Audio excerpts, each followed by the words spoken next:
This is Winnipeg Sports Talk Daily with Andrew Hustler Paterson and Michael Remis.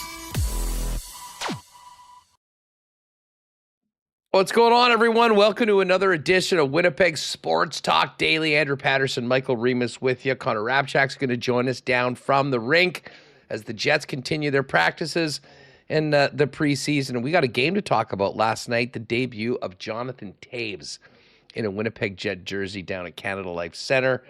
Going to be a fun one. We will have Murat join us. I'm very much looking forward to getting Murat's thoughts on the game last night. Jonathan Toews, as well as the star of last night's game from the home side's perspective, and that would be Colby Barlow, who has had a heck of a camp and continues to impress. And we already see people talking about Barlow in the chat, courtesy of his 2-goal performance last night. We're also going to talk more CFL.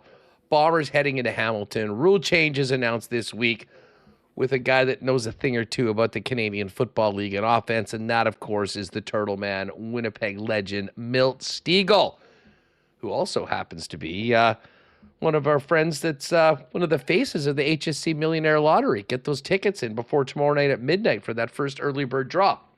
A little bit later on, Thomas Tipple is going to join us, talk a little NFL and fantasy heading into the weekend. We will get to the Coolbet lines. We will get to our picks. After today's show, right following it, we've got another edition of WST Winners. Pat Gregoire and I diving into the Ryder Cup this weekend. Favorite golf event on planet Earth for myself and Pat. We'll take a look at the U.S. and British and Europe teams and make a few picks before we actually have pairings for the festivities to get going in on Friday. Speaking of Coolbet, tonight is the return of WST Poker Series. We're doing Wednesday nights throughout the rest of 2025. Jets almost never play on Wednesday, so it's a nice night off. 8 p.m. tonight, we'll be doing it. If you check our social channels, there's information on it, but essentially just go to Coolbet, click on Poker, download the Poker app, and then go in, click on Tournaments, search WST. Our WST tournament will be there. $30 entry. There's a $100 bounty on my head, a $100 bounty on Remis's head. Former champion Jeff Hamilton, a.k.a. Short-Stide Snipe, is going to be in there. So would love to have new people join us that haven't done us in the tourneys before. And, of course, everyone that's played with us before. Let's get it going tonight, 8 p.m. And, again, you can check our socials for more information. And one other bit of business before we bring Michael Remis in. The wait is over, folks. We are locked and loaded, and WST Winnipeg Jets ticket nights are live right now, starting with a limited amount of tickets for the home opener. We're starting it big right out of the gate. Really appreciative to the Jets on what is sure to be a sold-out game, hooking us up with an allotment of tickets for WST listeners. So the link is right now live in the chat. If you're on the mailing list, you will have already gotten an email with the link for it. And definitely for the home opener, if you want to join us at the game, get them now because those are going to go very quickly. We then have the Carolina game on November 21st. Nikolai Ehlers return to the Jets. We've got that's a Friday night game. Friday, January 9th against the Los Angeles Kings, which is that après ski night where they're giving out the ski goggles. Should be a real fun one. Wednesday, February 4th against the Montreal Canadiens, the last game before the Olympic break. Thursday, March 5th against the Tampa Bay Lightning after the Olympic break, and we finish it off with Saturday, April 11th, 6 p.m. against the Philadelphia Flyers. So those are the 6 games. If you go to the link right now, you can grab your tickets and count yourselves in. For the other 5 games outside of the home opener, we will have early access. The doors are already opening half an hour early for the home opening game. So we'll come when it opens. We'll gather and we'll be up in and around section 316 for the home opener and 5 other games. And hopefully we can run the table again like we did last year. Just before we bring in Remo, huge thanks to all of our partners, including the Winnipeg Jets, Coolbet, Princess Auto, the HSC Millionaire Lottery, Rolly's Transfers, St. Vital Dental Center and Canadian Club, F Apparel, Manitoba Battery, Little Brown Jug, Royal Sports, Boston Pizza, Assinioia Downs, Breezy Bend Country Club, and of course, we'll get to a why not question of the day for not AutoCorp, but Waverly and McGillivray, and hear from you in fan feedback for fansfirst.ca. Michael Remis, what is up? The wait is over. I know people have been very excited to get together with the WST crew again as we did last year, and tickets are available now, and I'm so pumped we got these seats for the home opener. What a night that's going to be. Yeah, home opener, unveiling of the banner, but the President's Trophy, the Hart Trophy, Vezina Trophy in the building. Very exciting. Kicking off the season against the team that ended the Jets season, the Dallas Stars. Will there be some, I don't know if it's necessarily revenge because it's regular season, but still, you'd like to start the season with a win. And also, it's perfect 6-0 last year, and we keep it going this year. A lot of pressure on, and some nice nights of games. 2 Friday games, a Saturday game, 2 Thursday games, and the Wednesday game, which is the last game before the break. It's also against Montreal, so there's going to be a ton of fans in the building either way. Yeah, we need Jet fans at that game. Jets fans, Montreal fans, they're crazy. So I can't wait to get back at it again. Got the pregame party ironed out this year, Huss. So the drink, you get a drink with the ticket as well. Goes into your Jets app. Very exciting. Looking forward to seeing you and everyone there at the games this year. People have been asking. Sent out it on the mailing list. It's on our social media, winnipegjets.com/WST. Yeah, I think the home opener tickets, that first game, are going to go quick. So if you don't have seats already, jump on it and join us October 9th to begin a new era of Winnipeg Jets hockey. And, of course, welcome Jonathan Toews officially back to the National Hockey League. And we saw Toews for the first time last night. I'm going to start it off right away before we hear from Scott Arniel with the why not question of the day for not AutoCorp at Waverly and McGillivray. To all of you, what was your first impression of Jonathan Toews in his first preseason game last night? We'll certainly give you our thoughts, but we'd love to hear from you. Let us know in the chat if you're with us live right now on YouTube here on Winnipeg Sports Talk. Remo, the game, was really, to most people, I think, about Jonathan Toews. We did see a lot of the younger players, though, the Winnipeg Jets. Colby Barlow, Braden Yeager. I thought Elias Salmonson continues to look really good, playing with Dylan Sandberg last night in that role. But let's face it, I mean, it was a little different. I mean, even at the warm-up, there were people out cheering for Jonathan Toews.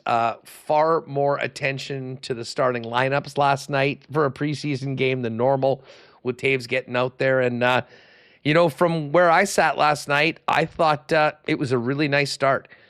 He certainly did not look out of place. I thought, especially early on in the game, had a number of scoring chances and opportunities or setting things up. I mean, the stick was there.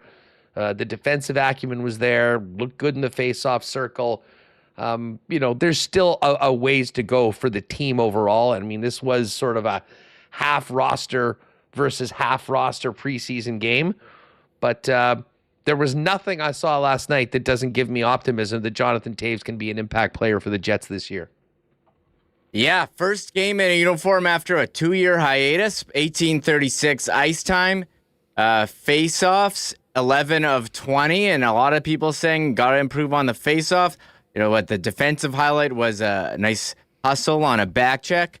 The chemistry with line mates Gustav Nyquist and Cole Perfetti, I think it's coming. And look, as the first game, the preseason game, it's not NHL speed, not NHL rosters, but a nice ovation and warm-up. pretty cool. See him out there in the 19 jersey for the Jets, wearing a letter, an A on his jersey. So look, it's the first one. Nice to get it out of the way and move on to the next one. And, the player that everyone was talking about yesterday coming into the game, Colby Barlow, flashing the stick skills in front of the net. That guy is turning some heads. I don't think there's going to be a spot for him on the NHL roster, but later on in the season, maybe there could be a call up if there's injuries, and a guy who's looking quicker. Arniel mentioning his body shape changing as well. Dude, only 20 years old. That stood out to me big time last night. I mean, we've seen a lot of Colby Barlow over the last couple of camps and in junior. He looked like everyone's in the best shape of their life, we joke about, but a lot of guys are trying to get bigger.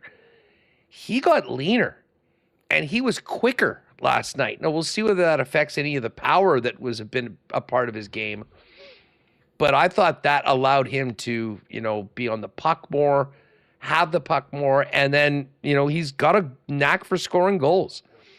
Unbelievable one-timer. Yesterday, it was deflections, and get to the spot where goals are scored and good things will happen. And he managed to pull off a couple of those last night. So Connor's going to join us in a couple minutes. We'll certainly hit on that. Couple questions from the chat just before we hear from Scott Arniel. Jeff Montgomery, does anyone know if the banners are going to be raised and awards going to be at opening day? The answer to that is yes and yes. Before the team is out, and we were talking to Kyle Ballharry last week on the program on Friday. That's a day where you definitely want to get there early because they'll, introduce a whole bunch of, staff and whatnot. The President's Trophy and our first ever division banner will be unveiled. And then, of course, we'll meet the team, Jonathan Toews, and get going with the new season. So, yeah, that's all going to be there. And the trophies, the President's, the Jennings, the Hart, the Vezina, will be at both games on the opening weekend and at the Moose game on Friday night. And you'll be able to get pictures with that. And to Chad G. Chad, why so salty? So what happened to Stuart Johnson today? Did he chicken out and send one of his TSN minions to fight his battle? The answer to that is no. If you heard yesterday, we had to change it to tomorrow because today's the funeral for TiCats GM and former Bomber assistant GM Ted Gavaya. So Stuart Johnson is going to be on the program tomorrow, but we will talk to Milt Stegall about his thoughts on what was announced this week, as well as the Bombers at 7-7 getting ready for the Hamilton Tiger Cats. And certainly, as a guy that did so much through the air, what he thought about the Bombers win last Saturday. So that's all coming up as we continue the program. We'll get to, I'll get to some fan feedback in a minute with your thoughts on Jonathan Toews, but let's hear what the coach had to say about it all. Here's Scott Arniel. First things first. Arnie, what do you think of Jonathan Toews in his first preseason with the Jets? There was some good stuff. There's some good stuff where they had some opportunities and made some plays as lines. Thought he picked up, how we kind of, our systems. There's some areas there. There's other times where, like he said, we felt he could be a little better, and I think that's just rust. I think that's just timing. That's getting to know his line mates. I think there was a little bit of both there. I think that it's a good first game, and I know for a fact they'll end up being better the next one. So coach and player are on the same page of not getting too crazy ahead of ourselves. And my expectations weren't, I want him to build. That's really what I would want him to get better every day and through the practices and the games, and so that when October 9th he's at his best. It was a 2-year hiatus plus for Jonathan Toews, skating in his first NHL game last night. Early results pretty good, and I think a lot of reason to be optimistic that we'll see a very good version of Jonathan Toews as a Winnipeg Jet this season.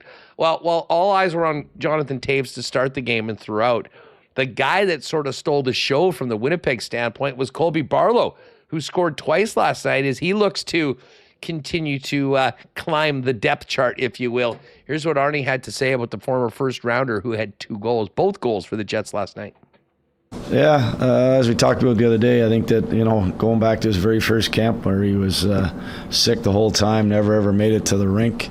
Last year, really kind of was his first camp, and I think that, took to heart the part about being an athlete and can get in condition, and he shed a lot of pounds. He's you can see the transition, the transformation in his body, and it's paying off. I think he's got a better understanding about how we play and how we defend. Then the thing about him, he's one of those guys that has a great stick, and there's guys in this league that that's what they do well. When the puck's on their stick, it goes in the net, and we've got a couple on our team, and that's what Colby does. He finds a way to, whether getting his shot off, or he had 2 great looks in the first period, and those tips, those are things that goal scorers do.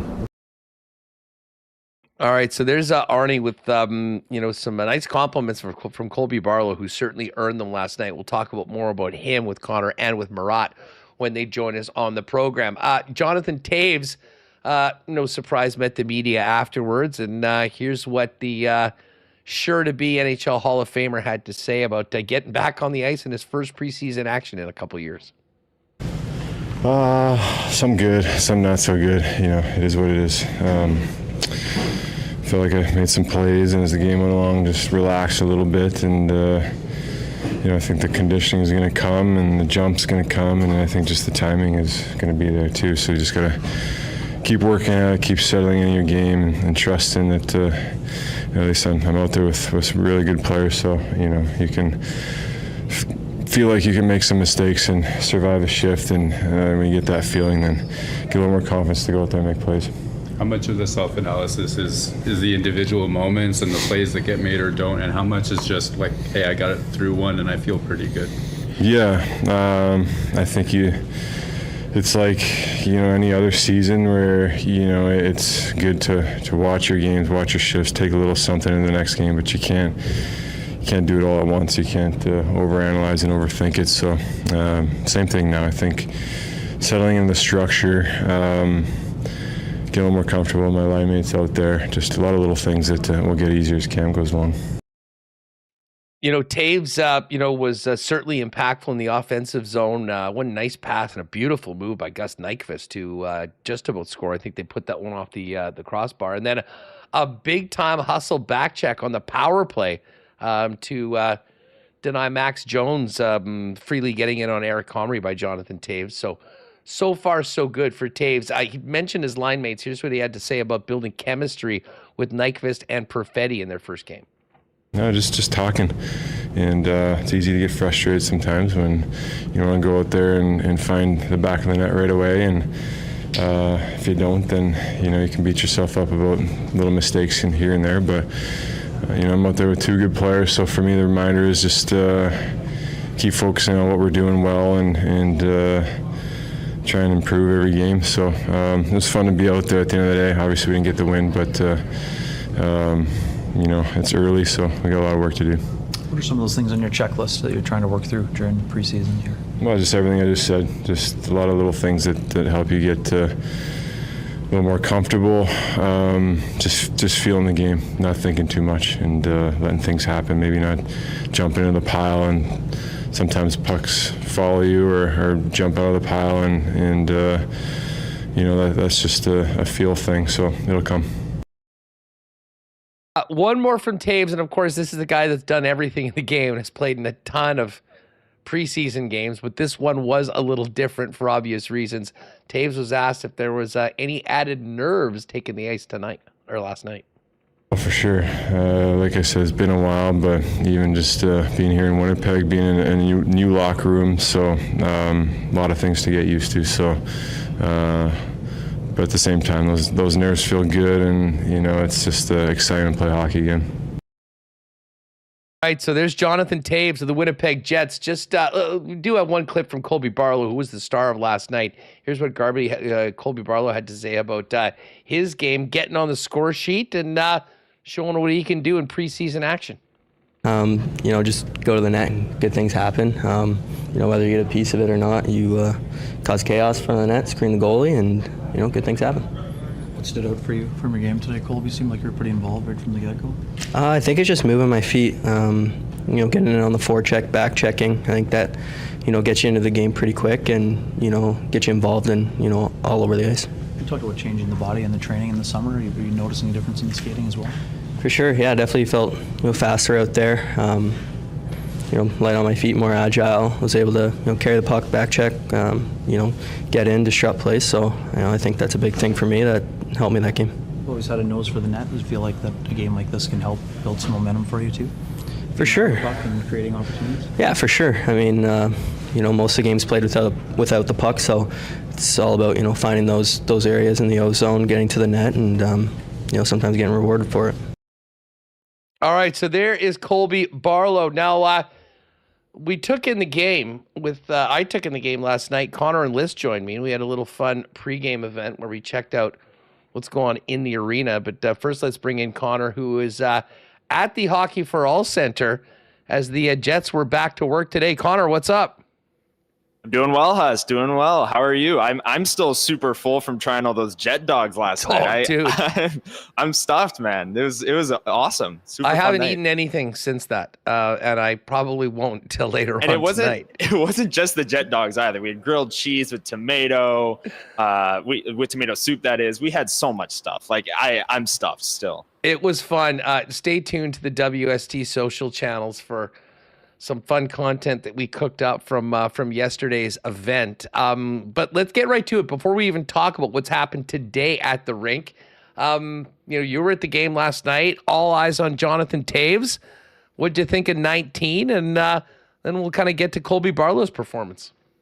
Yeah, I think it was about as expected for Jonathan Toews, and that's not really a compliment, or I'm not really dissing him one way or the other. I think there were moments where he made nice plays. The back check in the first period really stood out to me as like, okay, this guy can skate. He can keep up. He can make those strong defensive plays without taking a penalty. All of those things really carried through in Jonathan Toews' debut. And I wasn't expecting him to come out and have 3 goals and light it up and have that line be instant chemistry with Nyquist and Perfetti. But I saw things throughout the game that I really liked from that trio. And Jonathan Toews was at the middle of it. He won some faceoffs. It was 55% on the draw, basically even. He went 11 for 20, nothing really to write home about there. But I don't know. It was about as expected for me for Jonathan Toews in terms of how he played, how he looked. I'm glad that they got him up over 18 minutes. I think we're going to ask Scardinale about that in a minute here, because obviously the biggest question with Toews isn't as much, does he have it anymore? It's, okay, what's the conditioning level at? How much does he need to get back to the level that he wants to be at? And playing over 18 minutes in a preseason game and coming out of it feeling good, and we just heard from him there, I think is a really good sign for his availability coming into the season and him ramping up for opening night and being ready to go. Yeah, I mean, listen, there was nothing that I saw last night that didn't make me think that this will be, a journey moving forward, but, the hands are still there. The hockey sense is still there. And, for their first game together, I thought even in the first period, it didn't take long for them to be dangerous. Now, listen, it's a preseason game. The opposition is what it was. But overall, I thought a good night for Jonathan Toews starting things off. The kid that had a really good night was Colby Barlow. And I can tell you from looking at the chat right now, the Barlow hype train has been fired up and ready to go. I'll be honest, we got in and I told you, we'd been out doing shows at the at Iceplex or at the Hockey for All Center last week. But usually with some of the other things that I have to do, I wasn't really there in the early morning sessions. And then, you're on the air talking in the afternoon, and it's tough to really take in a lot of it. Obviously, we got to see some of it at FanFest, but I saw Colby Barlow, the first look at him on the ice last night, and I was taken aback by just how lean he looked. And I got to tell you, Scott Arniel spoke to it earlier. His quickness and his speed seems to be at a whole nother level than it was before. And that was something I think that people were concerned about. Now, whether this takes away some of the power that he has, I'm not sure. But I'll tell you what, you want to talk about putting a good foot forward in your first opportunity in the preseason, in front of the home ice. I guess he was there in the last game. He really did a great job of that and was impactful in so many ways, and obviously was the guy that did the damage for the Jets. Yeah, I'm loving what I'm seeing out of Colby Barlow at camp so far, and that extends all the way back to Thursday, the start of training camp. And obviously he made his debut in this game, but we spoke to him and he said it was a tough summer for him because he was getting leaner. He was going through that big change in his body, and he said he's never felt better. And I know training camp, it's everyone's in the best shape of their life, but Colby Barlow, it's noticeable. He's faster, he's quicker, he's got a quicker first step, he's got more burst, more acceleration, more top end speed, and you can see that in almost every single drill. And I'm glad you brought it up, Hustler, because going into last year, we knew Colby Barlow has an incredible shot. That's why he was drafted in the first round. That's why there's NHL potential for him, because he has that all-world shot at such a young age. But it was the rest of his game that we were worried about. Well, if he's leaner and he feels quicker and looks quicker and feels just as strong, I mean, you really have a player there that going into their first pro season has a lot to prove. And if he's feeling the best he's ever felt, he's in a great spot to do that. So last night, I know he only got the one goal because the first goal of the game, Colin Miller, apparently they took that goal away from him. I still thought Barlow got a stick on that one, but only with the one goal. But I still thought he had an incredible game. I mean, he had a great back check in the first period, lifting the stick of a high danger chance. In the first period as well, he picked off a pass right in the slot and was stopped by the goalie, but he's in the right spot at the right time, making defensive plays. He has that awareness. The thing with Colby Barlow is we know he has a great shot. What about the rest of his game? The rest of his game, outside of the two or so we thought ended up being 1 goals, was really strong last night. And it's just a continuation of what has been a really strong camp for him. I'm still giving him the 2 goals. Colin Miller's a veteran. Too. He doesn't need a preseason goal. We're going with 2 for Colby last night overall. You know who else I thought quietly was effective and I really enjoyed watching? It was Brayden Yager. And you know, Yager, I think, is one of those guys that's going to be under the radar often. I mean, you'll have games where, you know, there'll be a couple plays that you notice him, but, you know, and doing it at a time where we're watching Jonathan Toews and all the things that he does.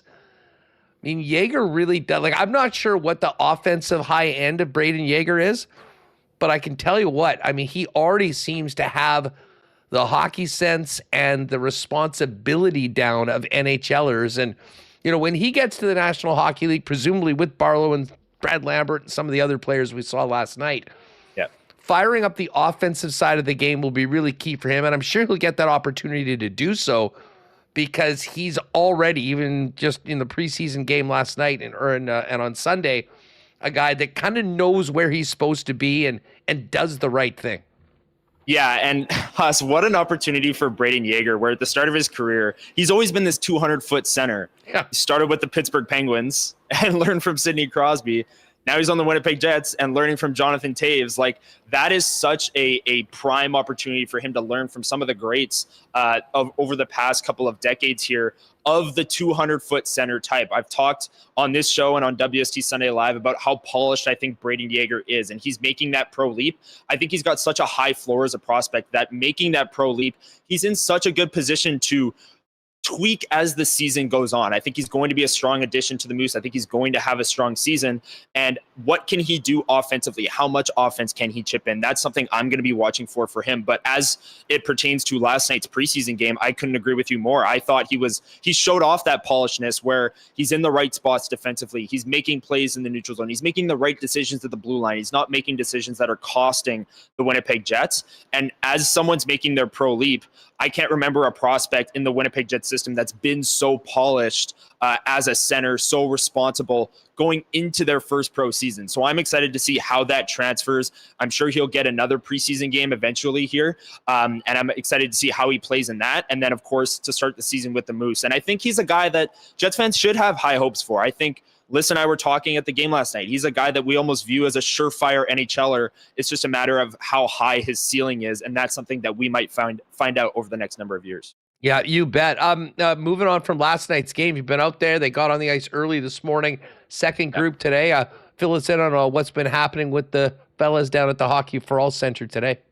Yeah, so the first group was really, I mean, they haven't made official cuts yet, but more or less the first round of Moose cuts. You had guys like Cale Clegg and Samuel Fagemo in that group, so a lot of Moose cuts. And Connor Hellebuck, actually, funny enough, was in the first group, so maybe we joked about him being a guy for the Moose this year, but he was skating with the Moose group, if you will, this morning. But the second group, much larger group, and it was a special teams day here at Hockey for All Center. They started at around noon. They had the power play group on one rink, the penalty group on another, and they merged at around 12:30, did a number of power play drills going up against one another, and then flooded the rink and then came back out, and they're still on the ice here. And now it's more of a PK focus as they're on the ice right now on the rink right across from me here. So big special teams day here at the Hockey for All Center. I know people are wondering, and maybe if you play fantasy hockey, you're especially wondering, Cole Perfetti gets the first crack at the Nikolai Ehlers replacement spot in power play 1. It's him, Scheifele, Connor, Velarde, and Morrissey. No surprises there. And then power play 2 features Jonathan Toews, Gustav Nyquist, Nino Niederreiter, Vladimir Mesnikov, and Neil Pionk. So the first big special teams day here at the Hockey for All Center, those are the power play groups as it stands today.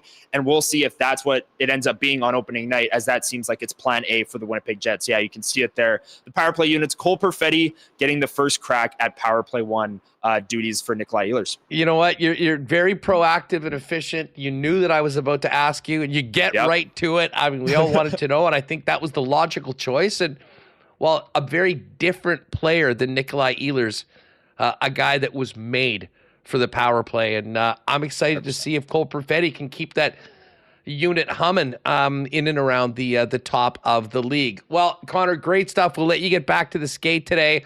Fun times last night. Again, folks, keep your eyes peeled on the WST social channels for more of it. You were one of the people that had the first ever Slurpees. Oh, yeah. At Canada Life Center. Quick grade of the Slurpee quality at the rink. I thought it was pretty damn good. Quick Slurpee review. It was amazing, and it was efficient. I think that's like the coolest part of it, Huss. Like, you walk up, you get a Slurpee.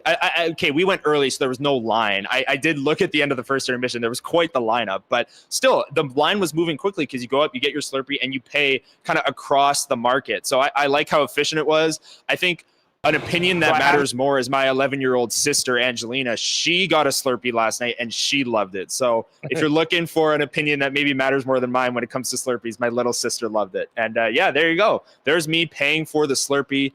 Super efficient.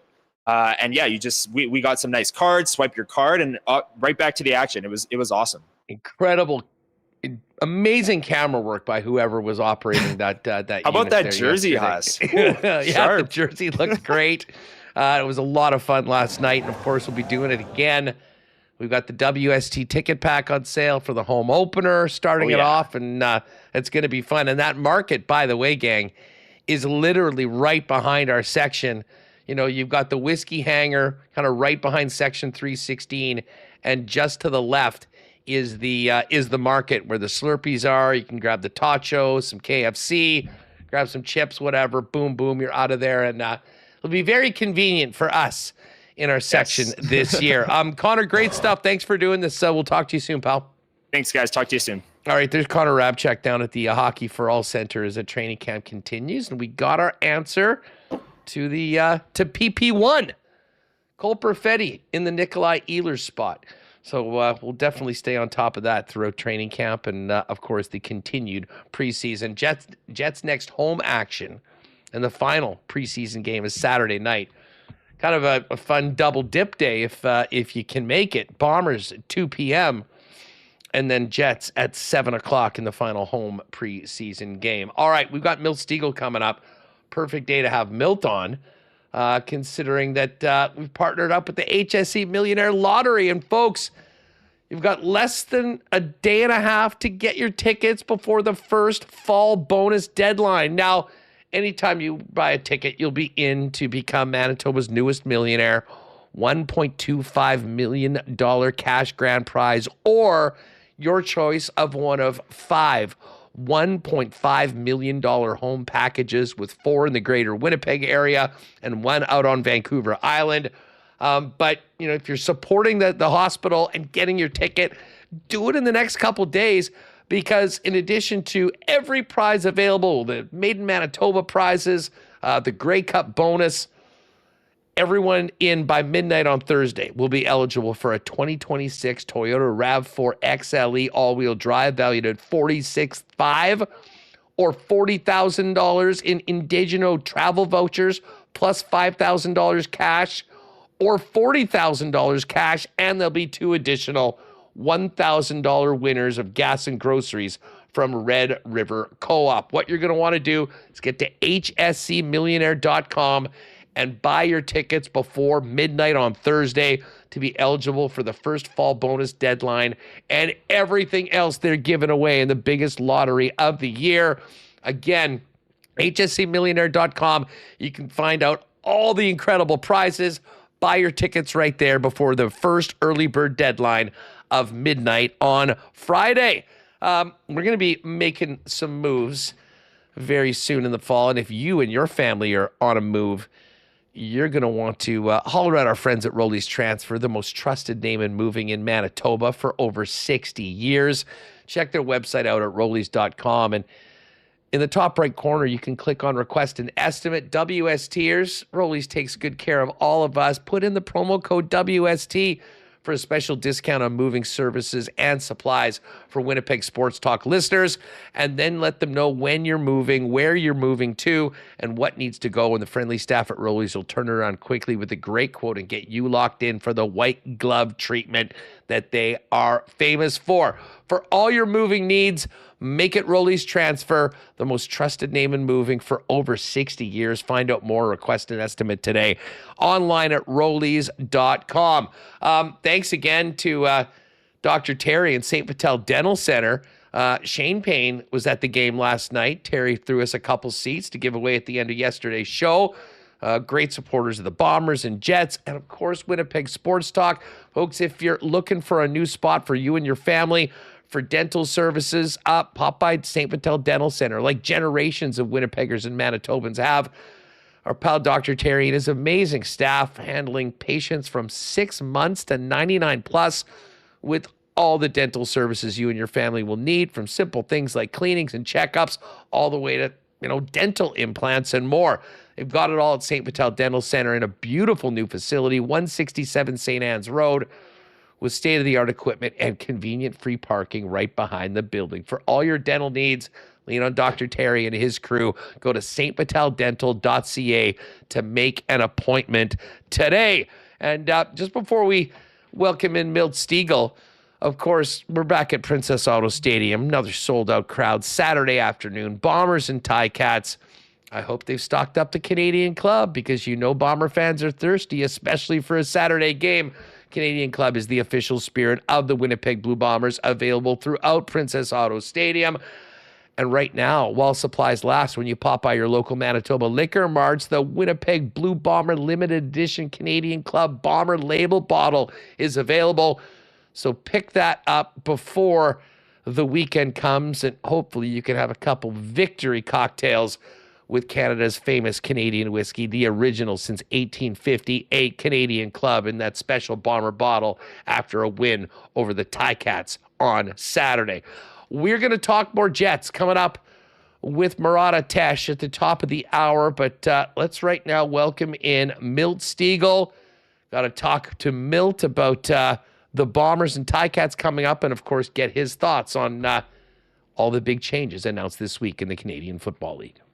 Well, there is a lot to talk about in Bomberland and around the Canadian Football League, and who better to do that with than our good friend, Winnipeg Blue Bomber and Canadian Football League legend, Milt Stegall, and, as it were, one of the spokespeople for our friends at the HSC Millionaire Lottery. You got to get those tickets right now, Milt. Yes, go to hscmillionaire.com and get your tickets. Great prizes, but as I always say, the ultimate prize is knowing that you're helping out the Health Sciences Center, because they help out so many throughout Manitoba. So go to hsc.com, millionaire.com, and get your tickets now.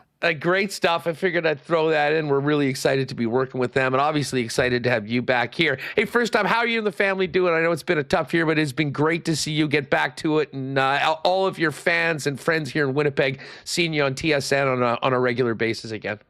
Yeah, we're doing better every day. I mean, we're still dealing with challenges, and that's going to be the rest of our lives. But our goal is just to keep moving in the right direction, and we seem to be doing that. Wife is doing great. Colin is doing great. As I mentioned, we still have our moments. For the most part, we're doing pretty good, and we appreciate all the love and support from everyone, especially my people in Manitoba. You provide, in Winnipeg, you provide so much for me, so thank you very much. That is great to hear, Milton. Well, let's talk about the big story of the week. I mean, I I thought we'd be talking about one of the more bizarre games in recent Canadian Football League history, and we'll get to the Bombers in a minute. But Right. Milt, I mean, everyone around Canada, even people that haven't really been big CFL fans, are talking about the changes announced earlier this week. If people somehow missed it, the Rouge is being modified. The goalposts are going to the back of the end zone. The end zones are going to 15 yards. It's going to be a 100-yard field as opposed to 110. And the clock's changing a little bit. I mean, I won't editorialize it at all. I mean, what was your reaction to what you heard from Stuart Johnson? And as a longtime star in the Canadian Football League, I mean, do you think this is positive moving forward for the league? And before I start commenting on it, I just want to mention something or comment on something you just said. There's people who never watched the CFL who are talking about it now. So that is the ultimate goal, to get eyes on it who's never thought about watching. And I spent a lot of time in Toronto, so the majority of the people there have no clue, not even a clue about what the CFL is. And now people are talking about it. And that's what we have to get to. We have to get to that point. We just can't be satisfied with the people who are talking about it now. So I'm excited about it. Yes, it's going to take time. It's not going to happen right away. And I understand there are some people who aren't too excited about it. I understand that. But we have to make changes. We can't stand pat, because what we're doing right now is not satisfying a lot of people. I mean, we have 7 to 9 teams who aren't making money. If you're in a business and you're not making money and they're going to continue doing the same thing over and over again, that's not smart. So there's some changes that had to be made. So let's sit back and see how these changes, how they work. Listen, you're an offensive player and spent a lot of time in the end zone. I will be honest. I mean, with an open mind, I went into the press conference and I was listening to Stuart Johnson kind of lay everything out. And maybe it's just growing up playing Canadian football. Like the whole thing with the goalposts, I never, ever really thought about it. As a player, when you were running routes for all the Bomber quarterbacks in the past, I mean, tell us about how much of an issue that goalpost was, because they kind of laid out where the touchdown passes are being thrown, and it's not in the middle of the field. It's all to the corners. Was that something that was always somewhat implicit in the way you guys put together plays and realized where the success areas would be? Well, early on, especially early on when I first got up here, my first thought was like, what the heck? Why is this goalpost here? But after a while, I mean, I played 14 years. I got used to it.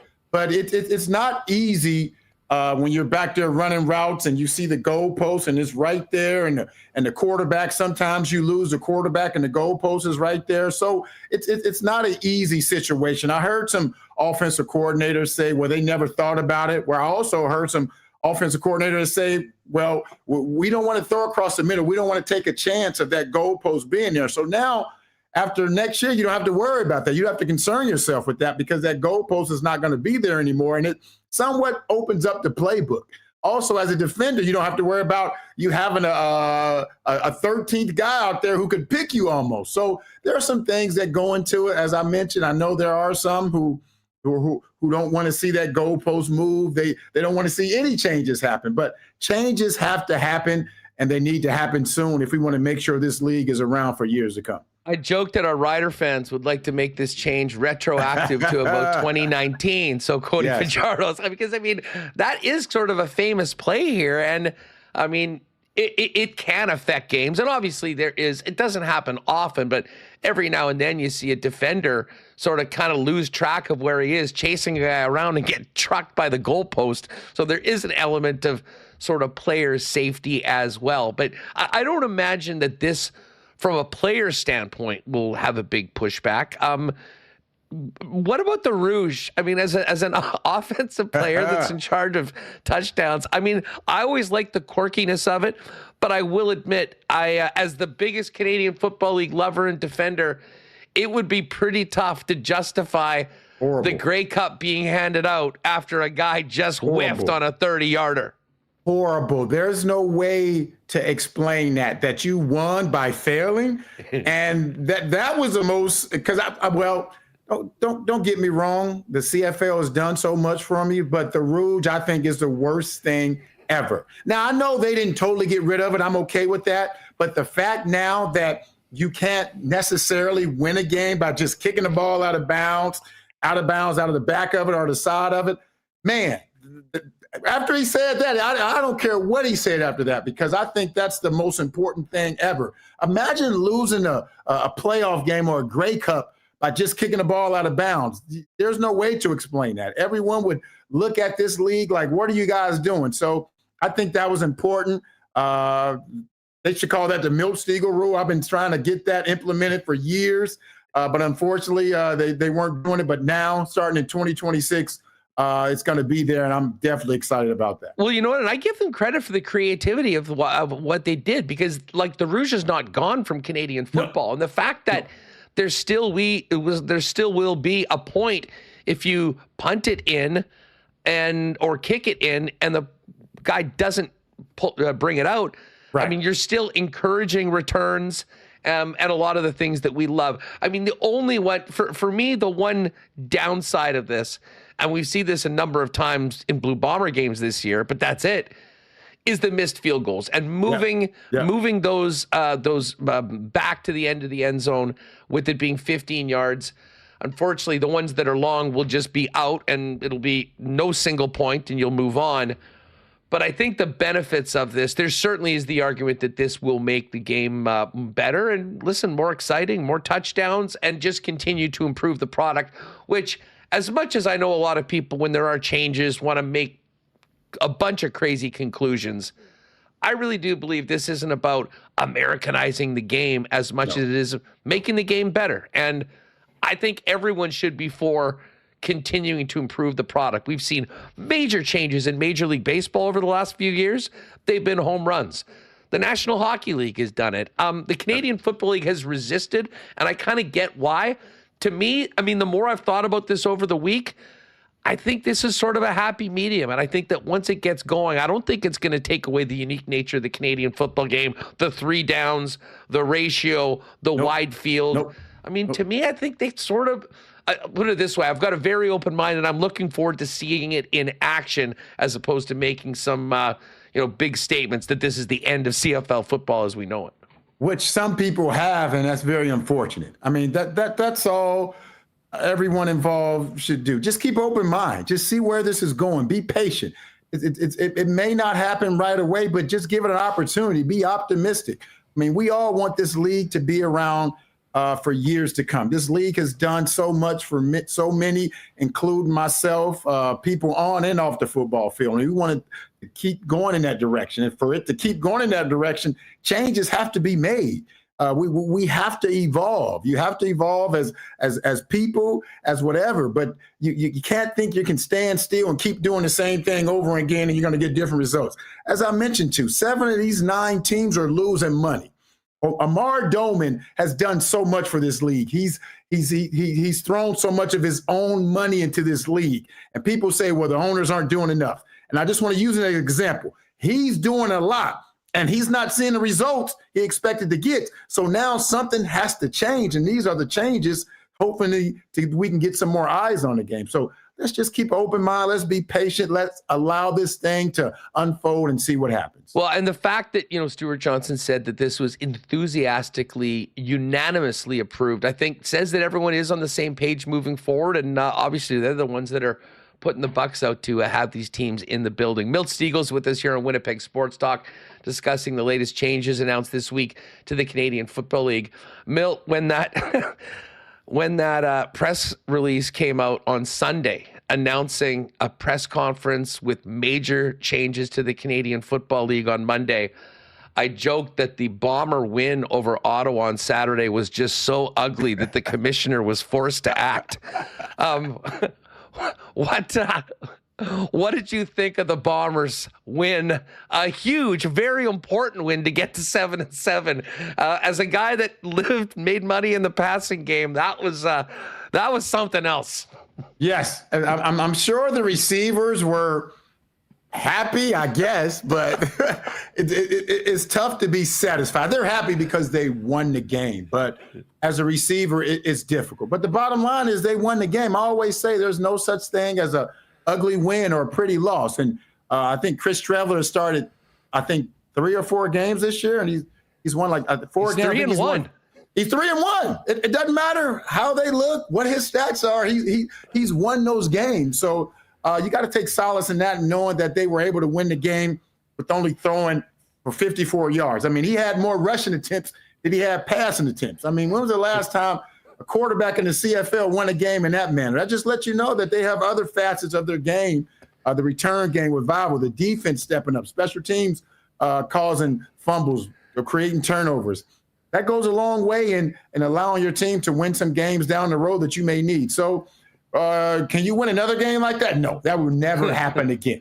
Never happen again. But the fact that they were able to do it, hey, that's good for them. I mean, I wouldn't want to watch the film after that. As an offensive player, only person who probably wanted to watch that film was Brady Oliveira and offensive line. The quarterback and receivers, then you guys need to go out and work on your game. I wouldn't want to watch that film after that game. You know, it's so funny that you say that, in that, I mean, you know, football is the ultimate team game. And, you know, we see, you know, sometimes you're playing in the elements late in the season. You know, sometimes you're on the fast track in BC. I mean, conditions, a lot of things dictate the way you go through, but it is the ultimate team game. And the fact that, you know, you can be up against it or at a disadvantage in one area, and other areas of your team can bring you up. And an incredible defensive performance, big time special teams play, and a running game that was absolutely relentless allowed them to avoid the mistakes of turning the football over through the air and get the win. And I mean, to me,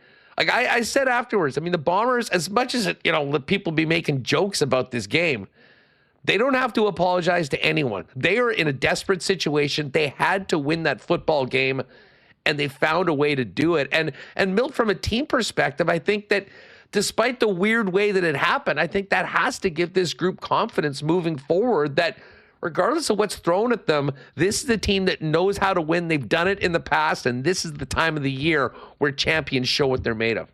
And any time you win, especially when you've been struggling, I think, what was it, 3 losses in a row, and you go out there and win regardless of the fashion, that gives you confidence. That puts you back knowing that, hey, we can still compete. We still can win, because I don't care what you've done in the past.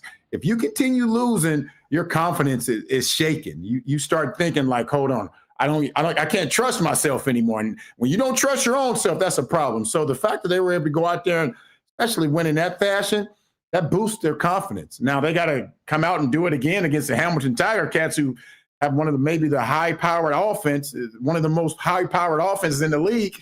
They got to go out there and do it again. So it was good for them to get that win, but you got to put it behind you and move on, because they still have a task at hand. They're still tied with BC in fourth place. In third place. They have a tiebreaker because they beat them both times. But the way the BC Lions are playing right now, these Winnipeg Blue Bombers got to get out there and get it done. And they can't think they can go out there and throw for 54 yards and beat the BC Lions. That's not good. I mean, the Hamilton TiCats.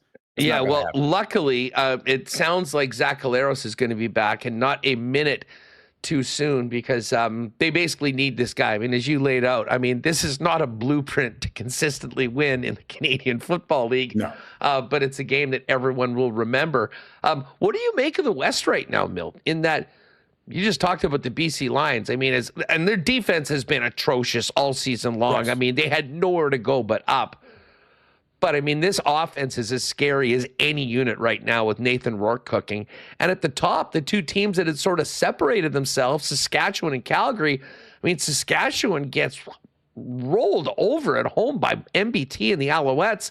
Yeah. And, I mean, Calgary's season could have been completely turned around on the weekend. They lose at home, they get pumped by BC, and they lose Vernon Adams and PJ Walker. And, yeah. I mean, to me, the Riders are still the team to beat right now, but to me, the West is a lot more interesting today than it maybe was 2 weeks ago after the Banjo Bowl and the Labor Day Classic.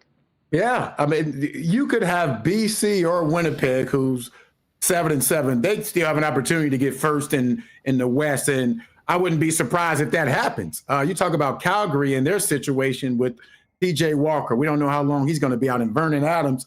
I would be surprised if he plays this week. So they may be going to their third team guy who I don't even know who that is right now. So they're in a bad position right now. Their defense is struggling right now. Their top defensive player, Murat, he's done for the season, and he did so much for that defense. So that team is in the pickle. So I think Saskatchewan is still good to go as long as Trevor Harris is playing.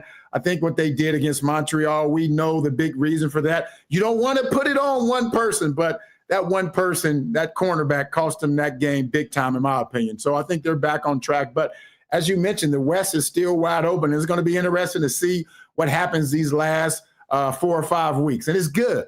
It's good that we have parity because you don't want to have any team. And I think Edmonton, they're not mathematically out of it, but it's going to be tough. But for the most part, those 4 teams are still fighting for that top spot in the West. And that's going to be interesting to see what happens at the end of this season. The funny thing is you mentioned the Edmonton Elks. And I mean, obviously they had another tough, heartbreaking loss by 2 points last week to Hamilton. Yeah. They're at home to the Saskatchewan Roughriders. I've been so impressed with what we've seen from this team since Cody Fajardo took over. And, even though their odds are very long to be a playoff team and make noise, Milt, this is going to be a team under their new head coach that seems to really have some positive momentum going forward after some really ugly years recently that, they could definitely play spoiler down the road. And, they're going to be a real tough out. I think that they'll be right there with the Riders at home, apparently expecting almost 30,000 people, which is also great news for the league and the Edmonton franchise.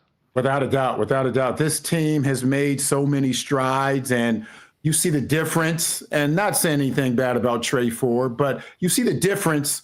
A legit quarterback who's made plays, who's won Grey Cups, who's had success in this year. The difference he's made, not only for that offense, but the defense. Everyone is playing better when they implemented Cody Fajardo. And this team is, will they make the playoffs?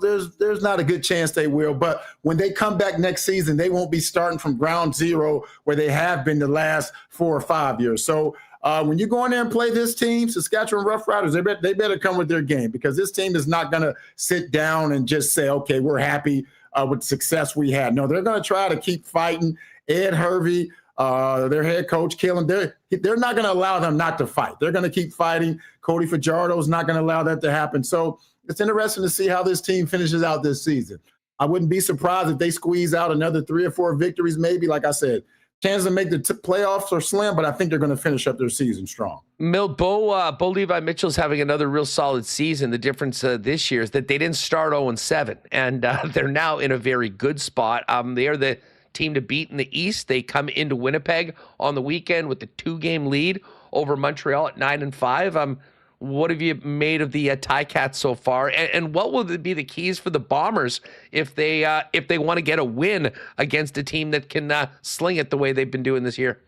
They can not only sling it, but now they have a running attack. Greg Bell, what he's done over the last 3 or 4 games, I think he's put up close to, 400 yards. So the Winnipeg Blue Bombers not only have to worry about Kenny Lawler and Bridges and those guys and Bo Levi-Mitchell, but now they have a running attack. So it's going to be a difficult task. The one thing you don't want to do, you don't want to get in a shooting match with Bo Levi-Mitchell in that offense. You do not want to do that. You don't want Zach to have to do that. You want to be able to slow them down and still allow Brady Oliveira to be your guy. And if you can do that, you have a chance to win. Zach Gallar should not have to be their guy. It should be Brady Oliveira. If they can do that, they can keep this game close and get Brady Oliveira 20, 25 touches, they have an opportunity. But if they allow Hamilton to come out and sling the ball all over the place, get Greg Bell going, the Winnipeg Blue Bombers don't have a chance, in my opinion. Milt Stegall with us on Winnipeg Sports Talk, Saturday afternoon, 2 p.m. Bombers and TiCats. Bold prediction, Winnipeg will complete more than 3 passes on Saturday afternoon. Hey, just quickly on the way out. It doesn't seem like the team has a lot of confidence in Wilson, as he's really hasn't gotten in during these struggles. Although Streveler, as you mentioned, of those starts, they've been weird games, but they've won 3 of 4. With Zach coming back, but some questions just of his health and whether he can stay healthy, do you think Kyle Walters might be kicking some tires around the league for an acquisition similar to 2019 when they got Zach Collaros at the trade deadline? And he ended up coming in and being a hero when Matt Nichols and Strevler were hurt? Or do you think the Bombers move forward? Zach is their guy, and if they have to go back to Strevler and potentially Terry Wilson, they'll dance with who brought them there. Yeah, I think that's the case. I think they'll hold tight with what they have right now. They'll hope that Zach doesn't get hurt anymore, and if he does, they'll go with Strevler. And I think that has a lot to do with not only what the GM is saying, but maybe what the head coach is saying too. I think he trusts those guys. I think he believes in them. I think he thinks they're enough to get them over the hump and get them to the Grey Cup. So I think that's the route they'll take. I'm thinking about guys who maybe they can go out and get who. Maybe Mayer, maybe. I don't know anybody else who they would go out there and get who could do what Zach did when he came in. I mean, I don't think they thought Zach was going to do what he did, but even trying to think somebody could come close to doing what Zach was able to do, I think Jake Mayer is maybe the only backup out there who could do that. So I think they'll just stick with what they have and hope they get the best out of those guys. Milt, thanks so much for doing this. Looking forward to the game on the weekend, and of course, looking forward to seeing you, the entire TSN team, right here in your second home of Winnipeg for the Grey Cup in November, Yes. and we'll see if the Bombers can stay in the mix and hopefully be a part of those festivities as well on the field. Thanks for doing this, buddy. All right, let's hope the Bombers are in it, and thanks for having me. Take care.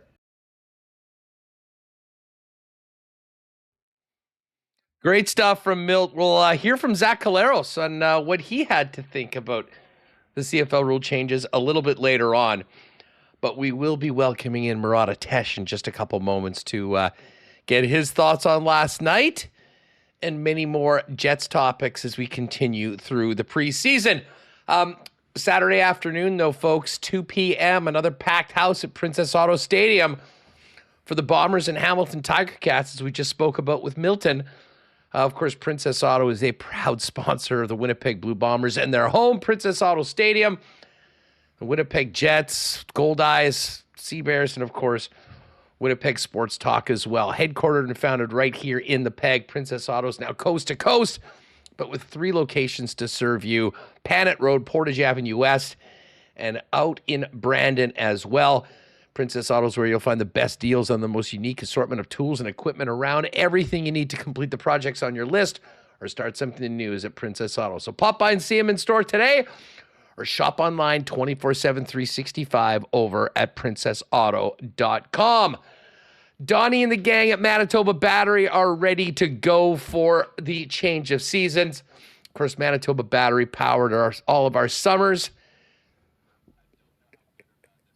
All right, we're going to get Murat coming on in just a minute. I will tell you that Manitoba Battery is the place to go for your batteries, for everything. It's your local option where you'll save big money. Of course, Donnie always says, wake up, Winnipeg, stop overpaying for batteries. Come on down and see us at Manitoba Battery. We can save up to $60 a battery. So while you are getting ready to prepare yourself for the Winnipeg winter, there's only one place to go for your car, truck, battery needs, as well as those sleds. Logan Avenue, Dovercourt Drive. There are 2 locations in the city, and you can also give them a call or order online, and Manitoba Battery will bring them to you for free anywhere inside the perimeter of Winnipeg with any purchase over $60. It is just that easy. Order online today and bring them to you for the best deals in town on all your battery needs at manitobabattery.com. And F Apparel, listen, guys, if you're looking into your menswear, the closet, I should say, realizing you need to up your menswear game as we head into fall and winter, there's only one place to go for that. That's F Apparel over at 190 Smith Street downtown. Custom suits starting at $400. Chinos, golf pants, custom shirts, both tucked and untucked styles. The biggest and best selection of menswear accessories around. Of course, it is the #1 go-to spot for wedding clothing. And guys, if you are in a wedding party or getting married, make sure to talk to the fellas about a special deal and discount for you and your gang when you get your suits for the big day at F Apparel. 190 Smith Street's where you're going to want to go. Check it out online and make an appointment to come in for a fitting at F. That's EPH apparel.com. All right, let's see how this goes. We've got Murat out at the Hockey for All Center joining us now. Murat, how are you doing? Can you hear us okay? I can hear you clearly. Can you hear me? I can. This is all good. You got some special new cans on or something like that with like a headset mic? Yeah, I got the over-ear headphones going on. I thought that the rake noises might be too loud, and I just got caught. I was talking to a player really long, so I was just bolting out by the rink is behind me. Wanted to be here on time. Hopefully we can make this work. Absolutely. We certainly can, and it's always great to have you on the program. Welcome back. Listen, there's a bunch of bigger topics around the Jets I want to get to, but we can't really start this conversation without first asking you what you thought about Jonathan Toews in his first game action in over 2 years last night. Yeah, I mean, my first impression is that he belongs. He won 11 out of 20 faceoffs. Okay, cool. He's usually good at those. He made some chances, or he created some chances for himself and his line mates. That happened. He had that track back on the power play where Max Jones had a shorthanded chance for the Edmonton Oilers, and he made the play. And we're all wondering, well, how fast is he now? How slow is he now? Can he keep up? And well, to be able to take that play away, that shows that he can keep up with the NHL pace. So my first impressions were, okay, this guy is an NHL player, and that's what I've been seeing at camp. And then to speak to him after, it was really striking because he was really quite self-critical, I thought. He was picking apart his game. He was saying, well, hey, I didn't feel really comfortable out in the faceoffs like I usually do. He was kind to himself, too, saying conditioning and timing would come, that he's not going to be able to accomplish everything in a day. But he didn't want to be treated with kid gloves was my takeaway. It's like he's not just happy to be here. He knows he's at step one of several steps to try to become a very good NHL player once again. Yeah, I mean, I kind of had that same feeling. It was funny listening to him afterwards, and he's always a pretty guarded, relatively quiet guy, but I think has been around long enough and knows the significance of his comeback and the interest in it here in Winnipeg that he was going to be the center of attention, and, you know, spoke to the fact that, you know, had a few more nerves for the game yesterday than, you know, an experienced long-term NHL veteran would have in normal situations. You know, the nerves, I mean, you were there in the scrum afterwards. I think we just lost Murat. We'll get him back in. One of the things that kind of struck me, you know, was Jonathan Toews speaking about the nerves that he had coming in. And I mean, that of course is all part and parcel of a comeback under the glare of the spotlight of a guy's hometown. And Murat, I hope you can still hear me here. Jonathan, after the game, not only spoke about what we were hoping to do. Okay, I think we've lost Murat's audio, so we may have to get him to click back in. You know, I asked everybody in chat a little earlier about Jonathan Toews and you know, what they thought. Maybe we'll get into some fan feedback right now for fansfirst.ca, your number one spot for buying and selling Winnipeg tickets on the resale market. And overall, I think the feedback on Jonathan Toews was really, really good. You know, I'm just looking at some of these comments earlier on. Chris Van, JT is so cool. There's many other people saying, I think this is going to be great for the Winnipeg Jets. He certainly didn't look out of place, was another one. And this is a guy that will be great for the Winnipeg Jets in many, many different ways. Now, I mean, the one thing that I think we can agree is that this was not, you know, he didn't look like he was head and shoulders above everybody out there. But the bottom line is, I mean, like, you're playing with guys like Perfetti and Nyquist for the first time. Sometimes that takes a real while to click in. They had some chances right off the bat. But maybe most importantly was just how involved he was in so many areas of the game. I mean, was on the puck relentlessly in the offensive zone. You know, and that was a big part of creating the offensive chances that they had. And then any questions about the defensive acumen of Jonathan Toews, whether he still has that club in the bag, he definitely had when he tracked down Max Jones for that big-time defensive play. So, listen, overall, for the first preseason game, it was, I think, a really nice result and something that Winnipeg Jet fans and certainly people in that room should be optimistic about. I think we've got Murat back. Murat, can you hear me okay now? Yeah, I got you clearly. Sorry, guys. Okay, no problem. Remis might need to tweak that audio just a little bit. But the one thing I wanted to ask you about, in addition to kind of what he had to say about his game, was him being pretty honest that this wasn't just a regular preseason game for him. And even for a guy that's done everything in the game, there were some nerves getting out there for that first game.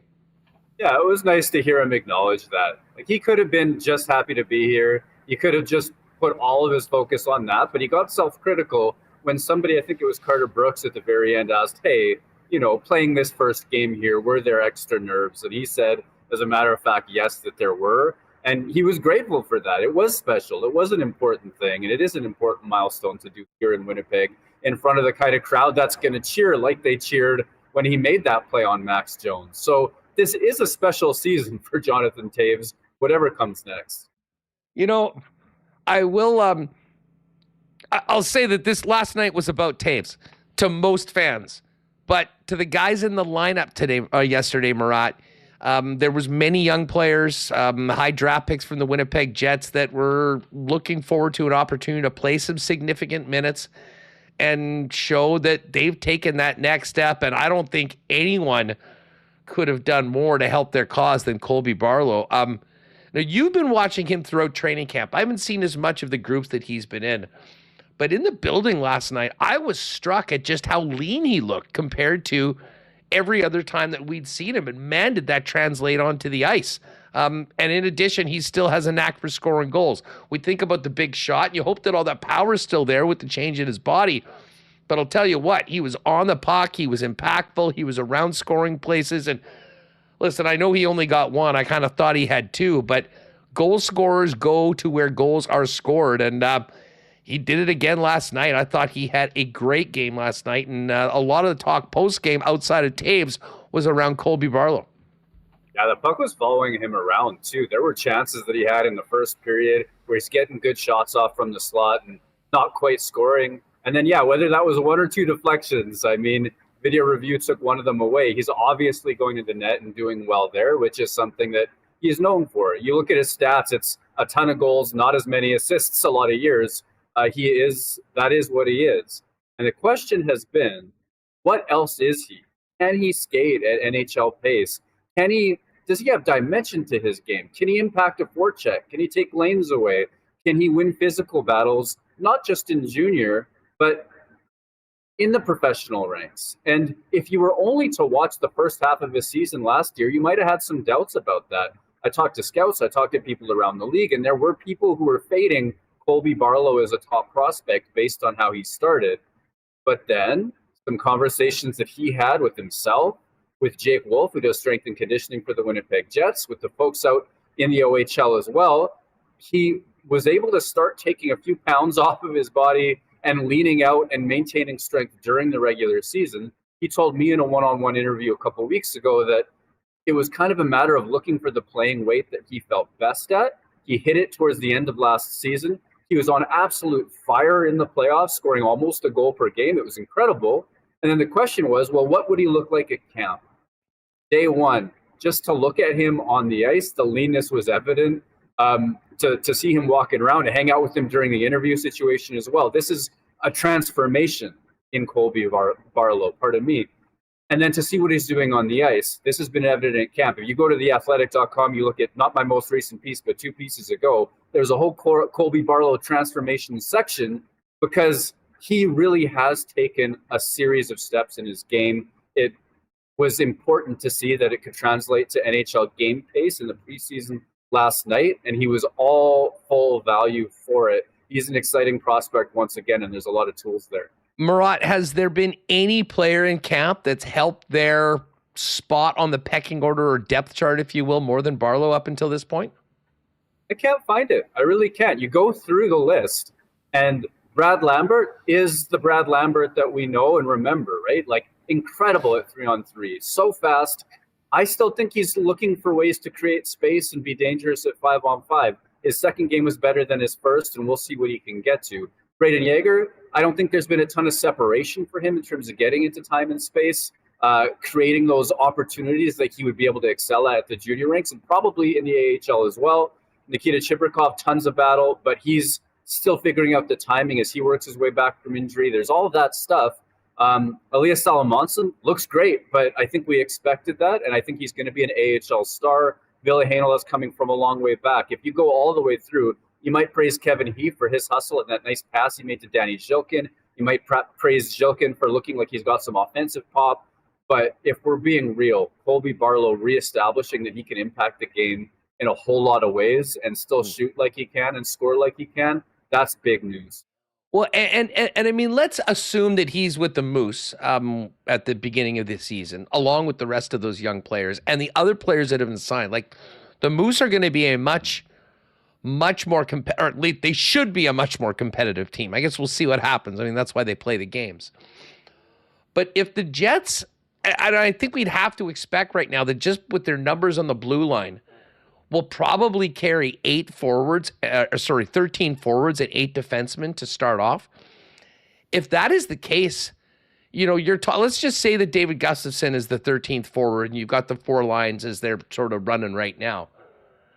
The opportunity for a player like Barlow coming out of a good camp, if he can get off to a good start with the Moose, I mean, I think we could see a significant shakeup in who the call-ups will be. And, you know, listen, with what he's done so far and the way that he's looked and the way that he played last night, if that continues, I think that we're going to be talking about, you know, a couple new players maybe near the top of that pecking order when it comes to getting a shot in the NHL at some point this season, depending on what happens health-wise and performance-wise with the 13 guys that we expect to be on the roster at forward to begin the season. Well, he has the opportunity to take this change in trajectory and really pass some of the other forwards that we've talked about.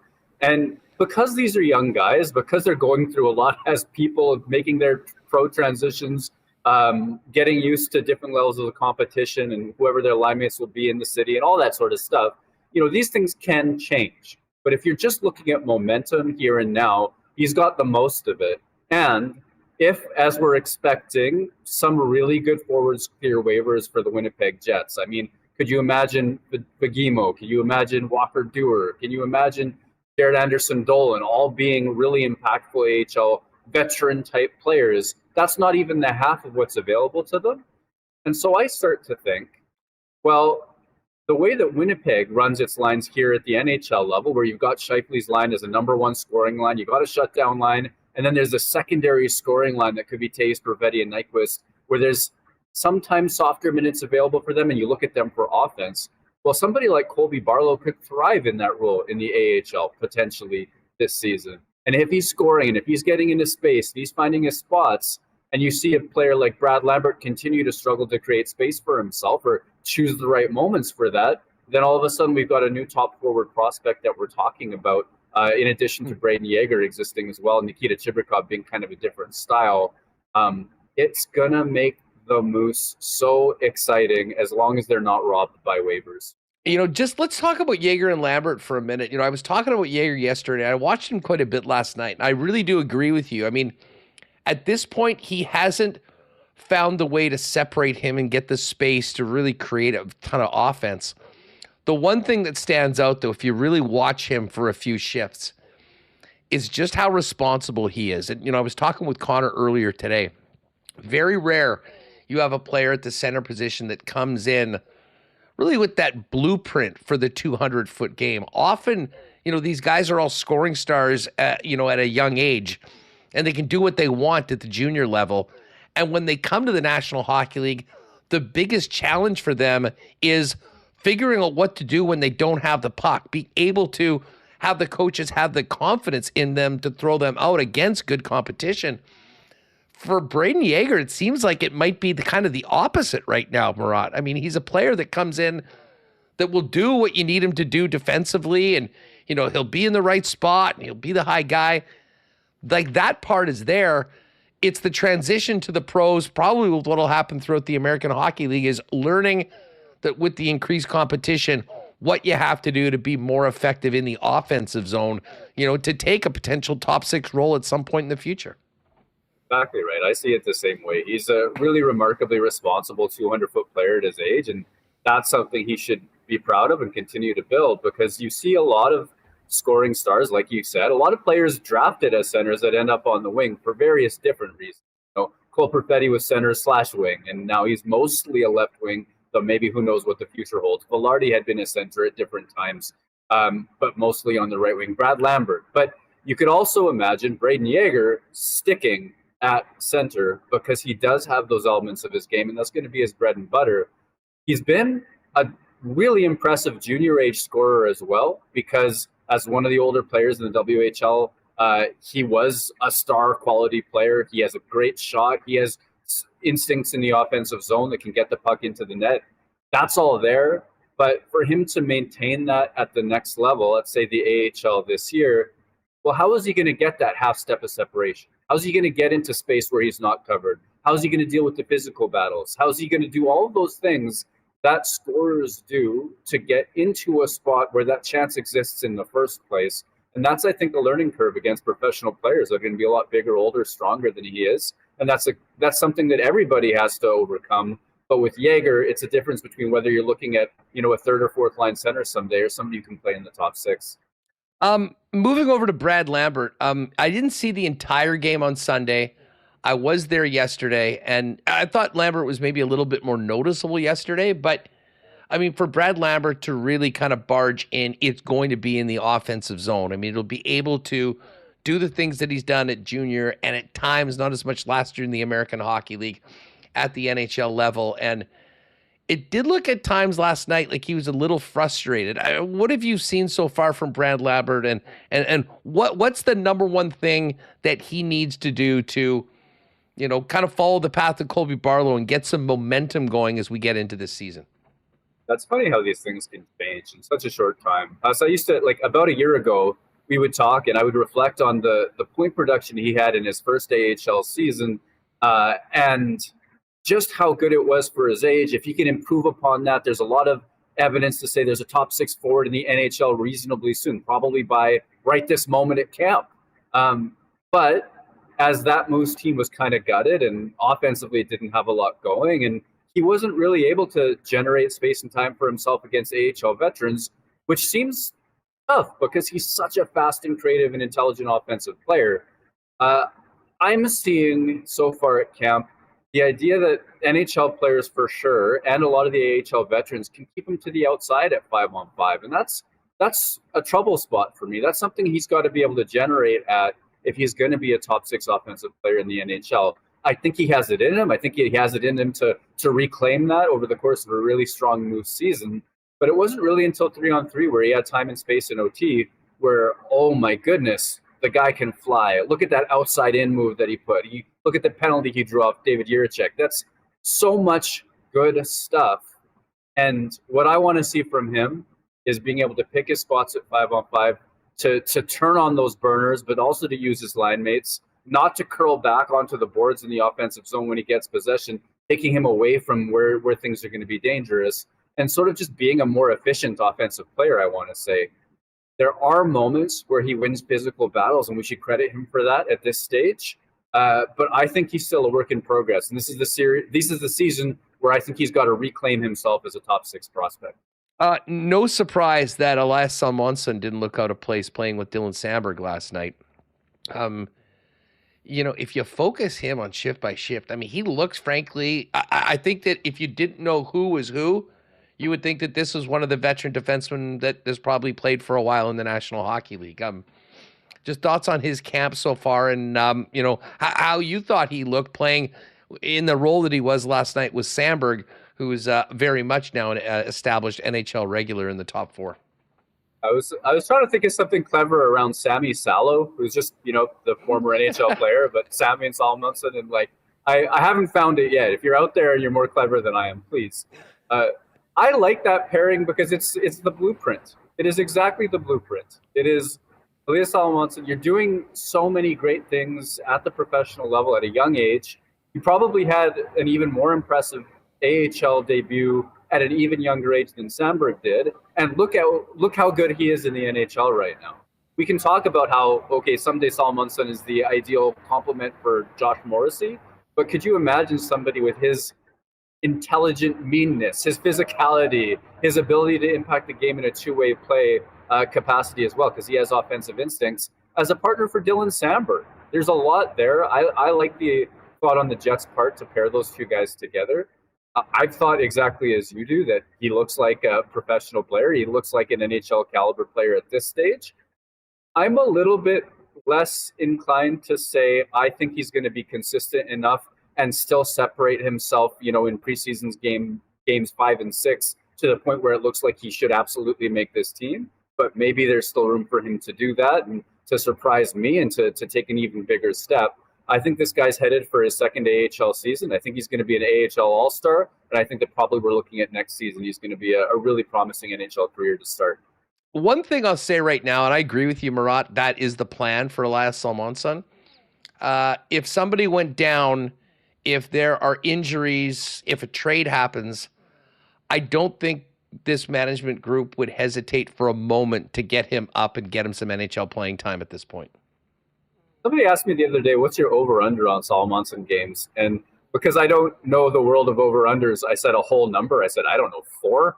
Shouldn't I be picking a half if I'm doing this right? You're the cool bets guy, right? Four will work. It could be a push if it ends up at 4.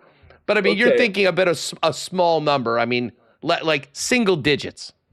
Yeah, that's my thought. And it's not because I don't think that they hold him in high esteem. I think they really do. I just think that they're historically patient with prospect defensemen. Even they're happy to let Sandberg sort of over-ripen a little bit in the AHL. This is the route.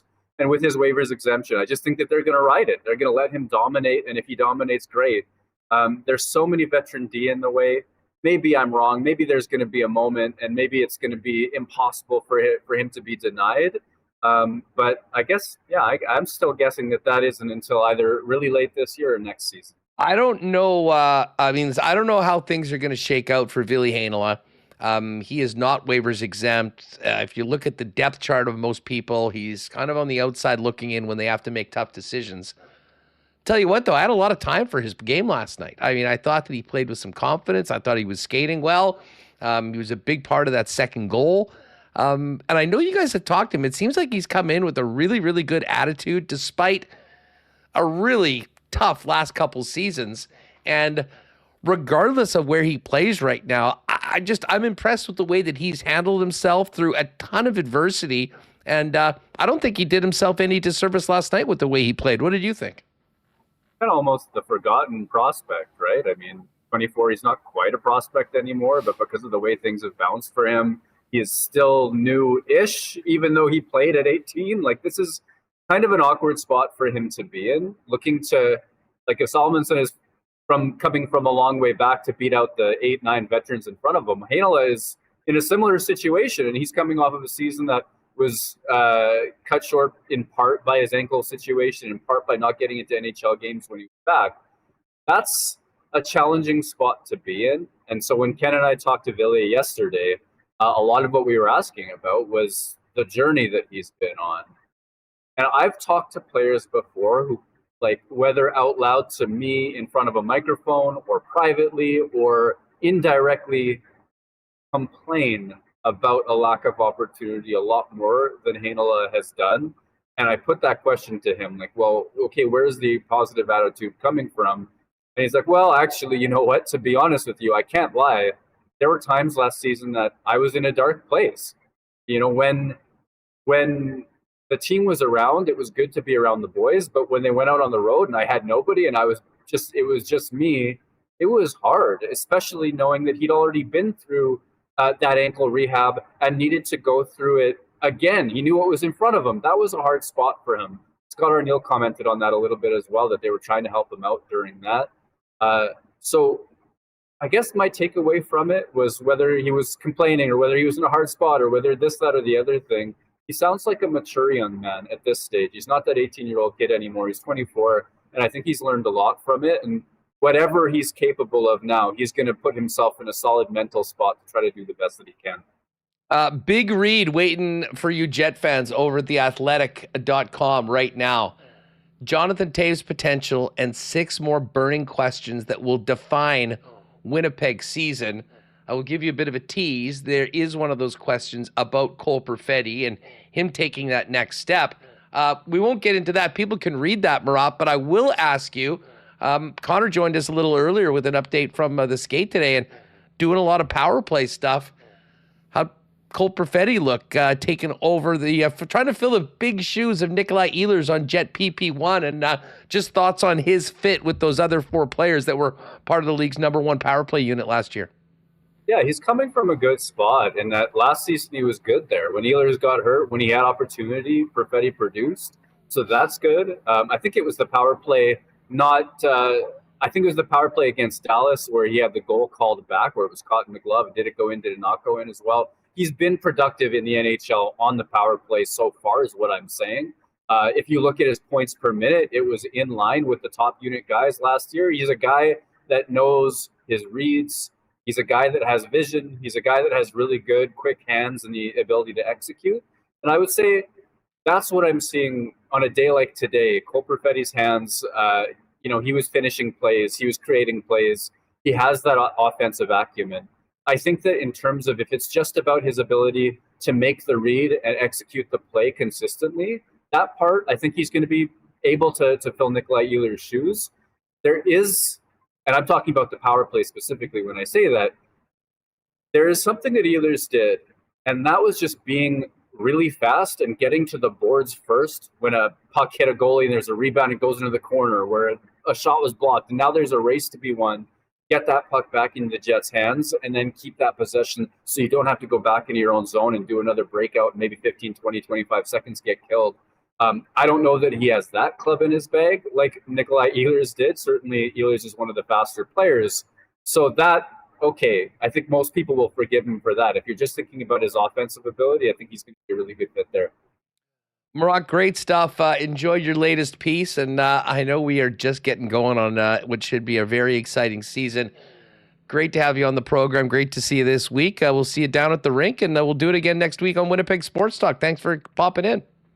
Having me, Huss. Good stuff. There's Murat, of course, theathletic.com. Murat's latest up right now. Starting off with the story coming out of last night's game, Jonathan Toews' potential, but some of the other big questions that we're all talking about here on Winnipeg Sports Talk and Winnipeg Jet fans are reading in theathletic.com from our pal, Murat Atesh. Tomorrow night, Thursday night, football is back. Big NFC West matchup between the Seahawks and the Cardinals. Pop by your local Boston Pizza Lounge. Get together with your gang for the game with your chance to win great prizes with the game on all the big screens. Well, you'll probably have the Blue Jays on too because they're right in the middle of a dogfight, and BP's a great spot to watch Blue Jays as well. And of course, the mainstays, those ice-cold schooners, the world-famous BP wings, the gourmet pizzas, and more.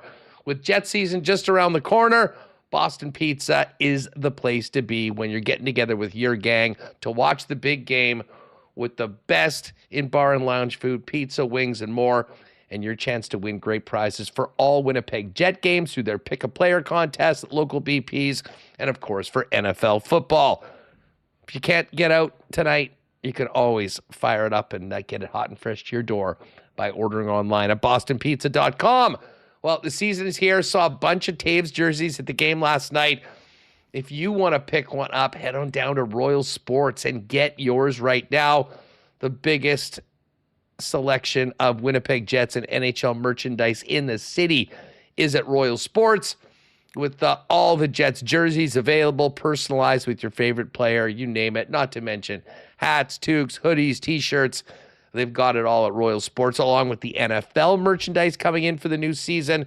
Tons of Bomber gear as the Bombers get ready for their push to the playoffs. And of course, Royal is the hockey superstore in town for over 50 years. Everything you need in one spot before you drop the puck on another season. Waiting for you at Royal Sports, 750 Pembina Highway. And of course, you can also follow them on Instagram at Royal Sports Winnipeg for the latest merch drops and sale information.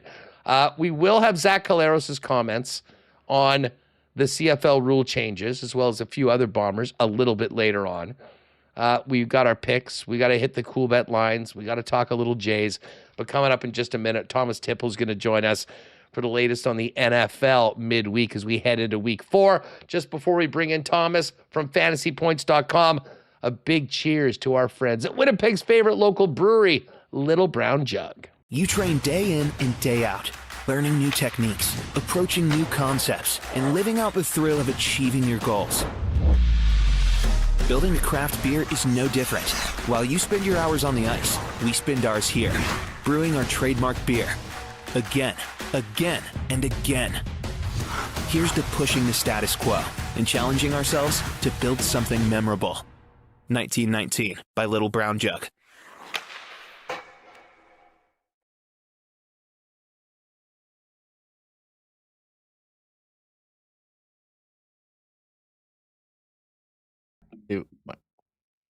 All right, we're going to dive into a little NFL right now. Of course, Haxel will pop by on Fridays as usual with the NFL Notebook, but midweek, especially for you fantasy players, we love to hook up with our pal Thomas Tipple from fantasypoints.com. When we need fantasy or betting advice, we lean on our friends at Fantasy Points. With the Fantasy Points data suite, they've got the best research tool in the world. And if you want to check it out, you can use the promo code WST10 to sign up and dominate your league. Thomas joins us now. What's going on, dude? How are you? Happy to be here as always. I look forward to my weekly stop bys here on Wednesdays. Well, I mean, I love talking to you as well. And listen, we've got a big game between our two respective teams to talk about in a minute, but let's talk about the big story coming out of the Sunday night. Our Chiefs finally get a win, which was nice. Russell Wilson, after going for almost 450 against the Cowboys the week before, turned into a pumpkin on Sunday. Maybe the worst quarterback final drive I can remember in recent NFL history. And, you know, you heard from the fans loud and clear, and it didn't sound like Brian Daboll had much more of a choice. I think they would have loved to wait one more week, but It's Jackson Dart time going up against the Chargers. I mean, thoughts on this move and the fantasy relevance of this as well with the Giants is the injury to Tyrone Tracy and the emergence of Scataboom as a real dominant player in the backfield. Yeah, I had Jackson Dart as my QB1 in the class. A lot of us at fantasypoints.com did as well. This was a move they needed to make. I think you're right in that how can I put this? It's more about how bad Russell Wilson is than how ready Jackson Dart is. And I think that's the reality. And there was no chance they were going to Jameis Winston. Big fantasy implications on this in a lot of ways. We saw with Russell Wilson, he tended to check it down a little bit more. Jackson Dart is a high-end rushing quarterback. A lot of people don't realize that he is just an unbelievable rusher. Here's some points from Jackson Dart's rushing over the last 2 years. He had 1,271 yards. He had the same yards per carry as Jalen Milroe. Remember, Jalen Milroe was the running quarterback of the draft class. Well, maybe not so much. 70 first downs and touchdowns combined. He had over 50 charted explosive runs. He is a legitimate rushing threat. He is very much unreal. If you think Drake May is a good runner, Jackson Dart outrushed him in college. The only quarterback to outrush Jackson Dart over the last, I believe it's 2 years in college, were Jaden Daniels and Jalen Milroe. So we are legitimately talking about high-end upside in terms of rushing, and we know that opens up running games. So Scattaboo could have some easier lanes. What I worry about is the check down rates. Jackson Dart is the kind of gunslinger, kind of a one-read guy right now, probably going to lock on and hyper-focus our guy Neighbors, which we love, but the upside is the passing role. I don't know how much that is going to be available for Scattaboo. Obviously, the injury is brutal for Tyrone Tracy Jr. He is droppable.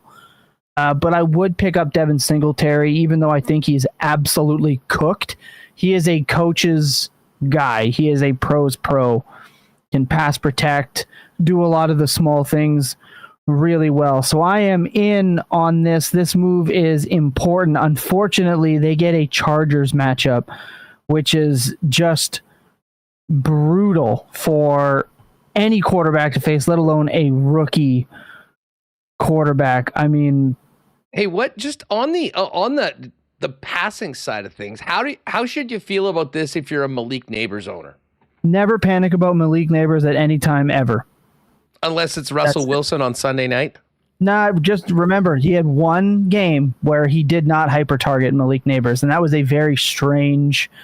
The whole game plan was odd, and yes, Russ Wilson was sporadic, or I said erratic maybe, but I'm not worried about Malik, man. Any smart quarterback is going to step in there and go, that's the guy, find him continuously, and that's what I'm looking to have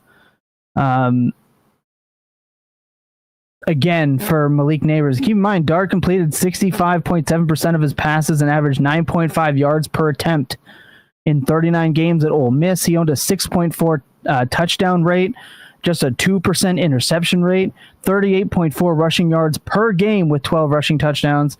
Los Angeles has allowed the 8th fewest yards per game to quarter 197, and the second most rushing yards per game to quarterbacks. Our guy Brett Whitefield compared him to Bo Nix in the pre-draft process. And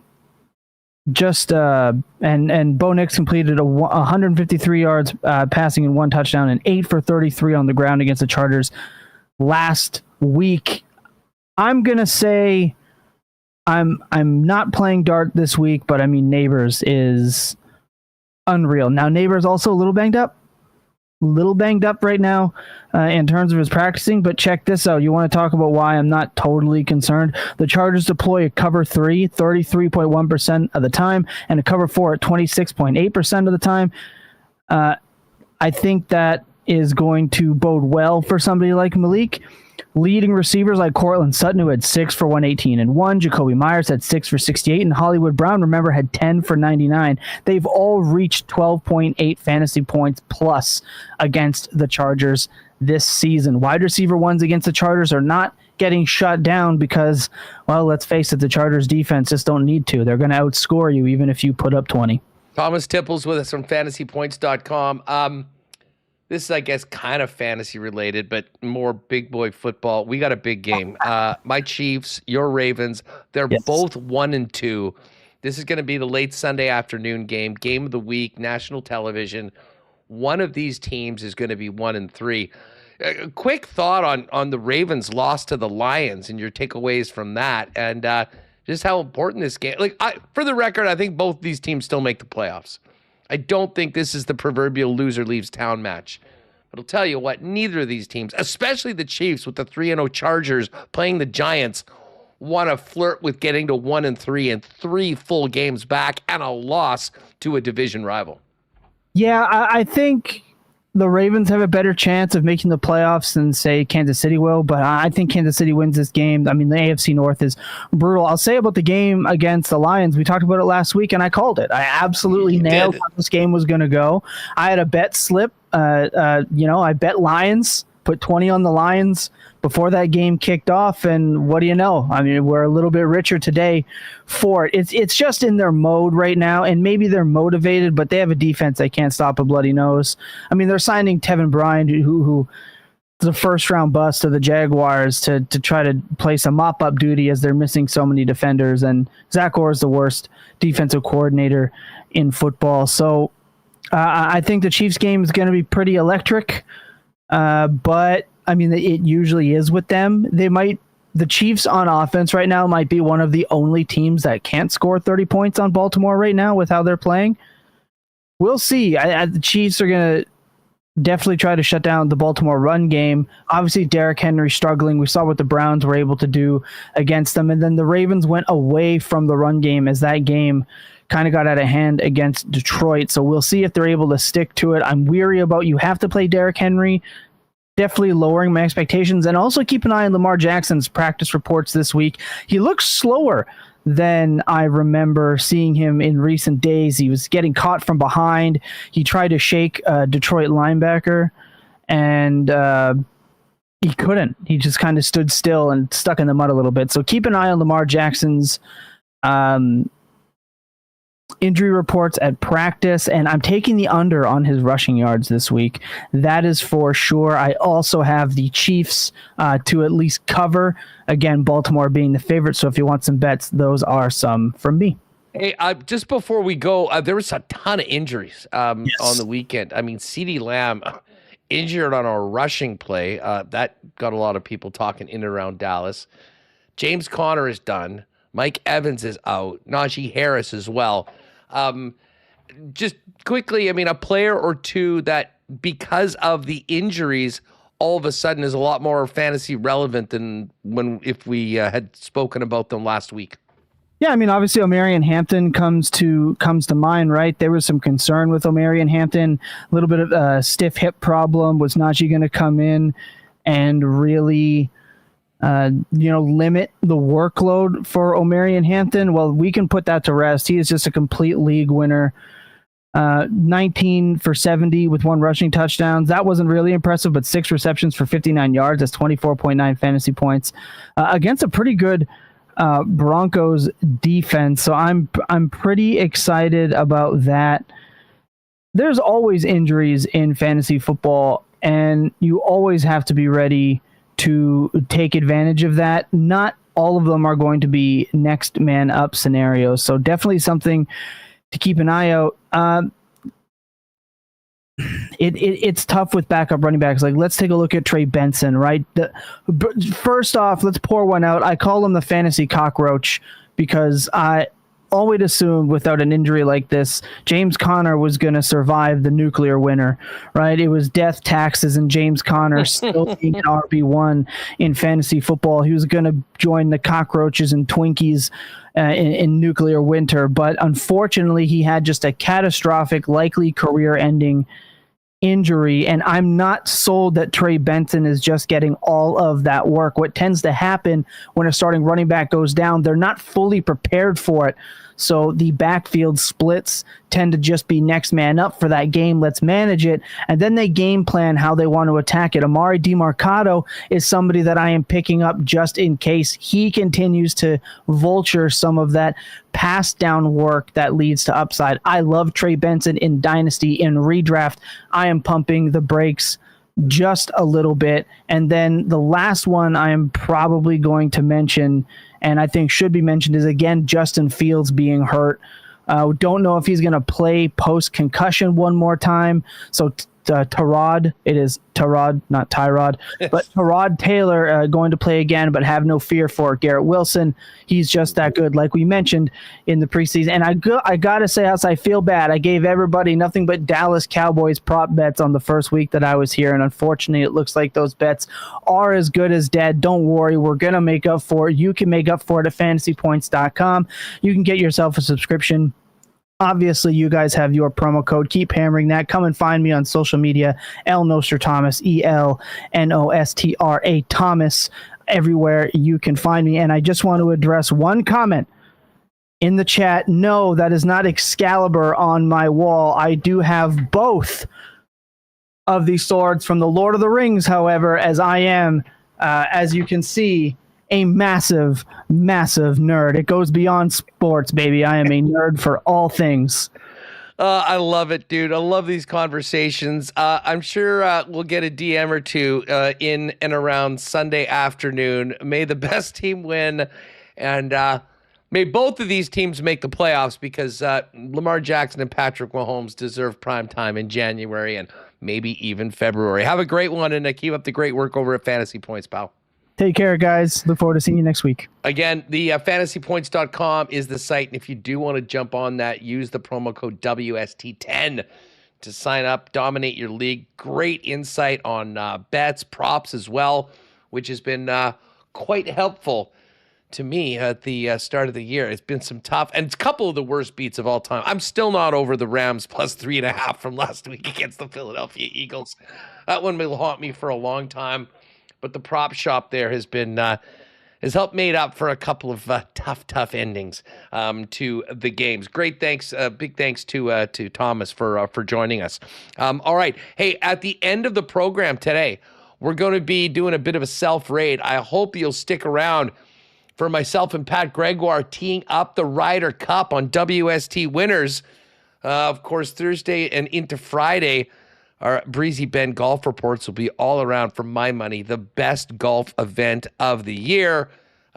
we've got some beautiful weather out, and there's still a bit of golf left. But if you're thinking about the 2026 season and making a place like Breezy Bend, home of the 2025 Manitoba Open, your long-term golfing home, hit up our pal Corey Johnson at the clubhouse or go to breezybend.ca for more information on membership for the 2026 season. All right, we will get to our Assinioia Downs picks before the end of the program, but I want to pull it back to the Winnipeg Blue Bombers. And Zach Collaros back at practice yesterday, and Zach Collaros also speaking to the media. Now, I want to get to Zach's, comments on the rule changes, but this is game week. And first things first, let's find out how Zach is feeling as he hopes to return to the lineup. Yeah, it's been tough not being on the field. We talk about it often. You don't get a ton of opportunities in this game to play, so anytime you miss time and miss being out there with the guys, it's tough. You were down a long time after this hit. Can you share it all about how you were feeling and thinking at the time? Yeah, just, frustrated that, I had to come out of the game, really. That's pretty much it. Yeah. There's been a ton of concern expressed for you long term, too.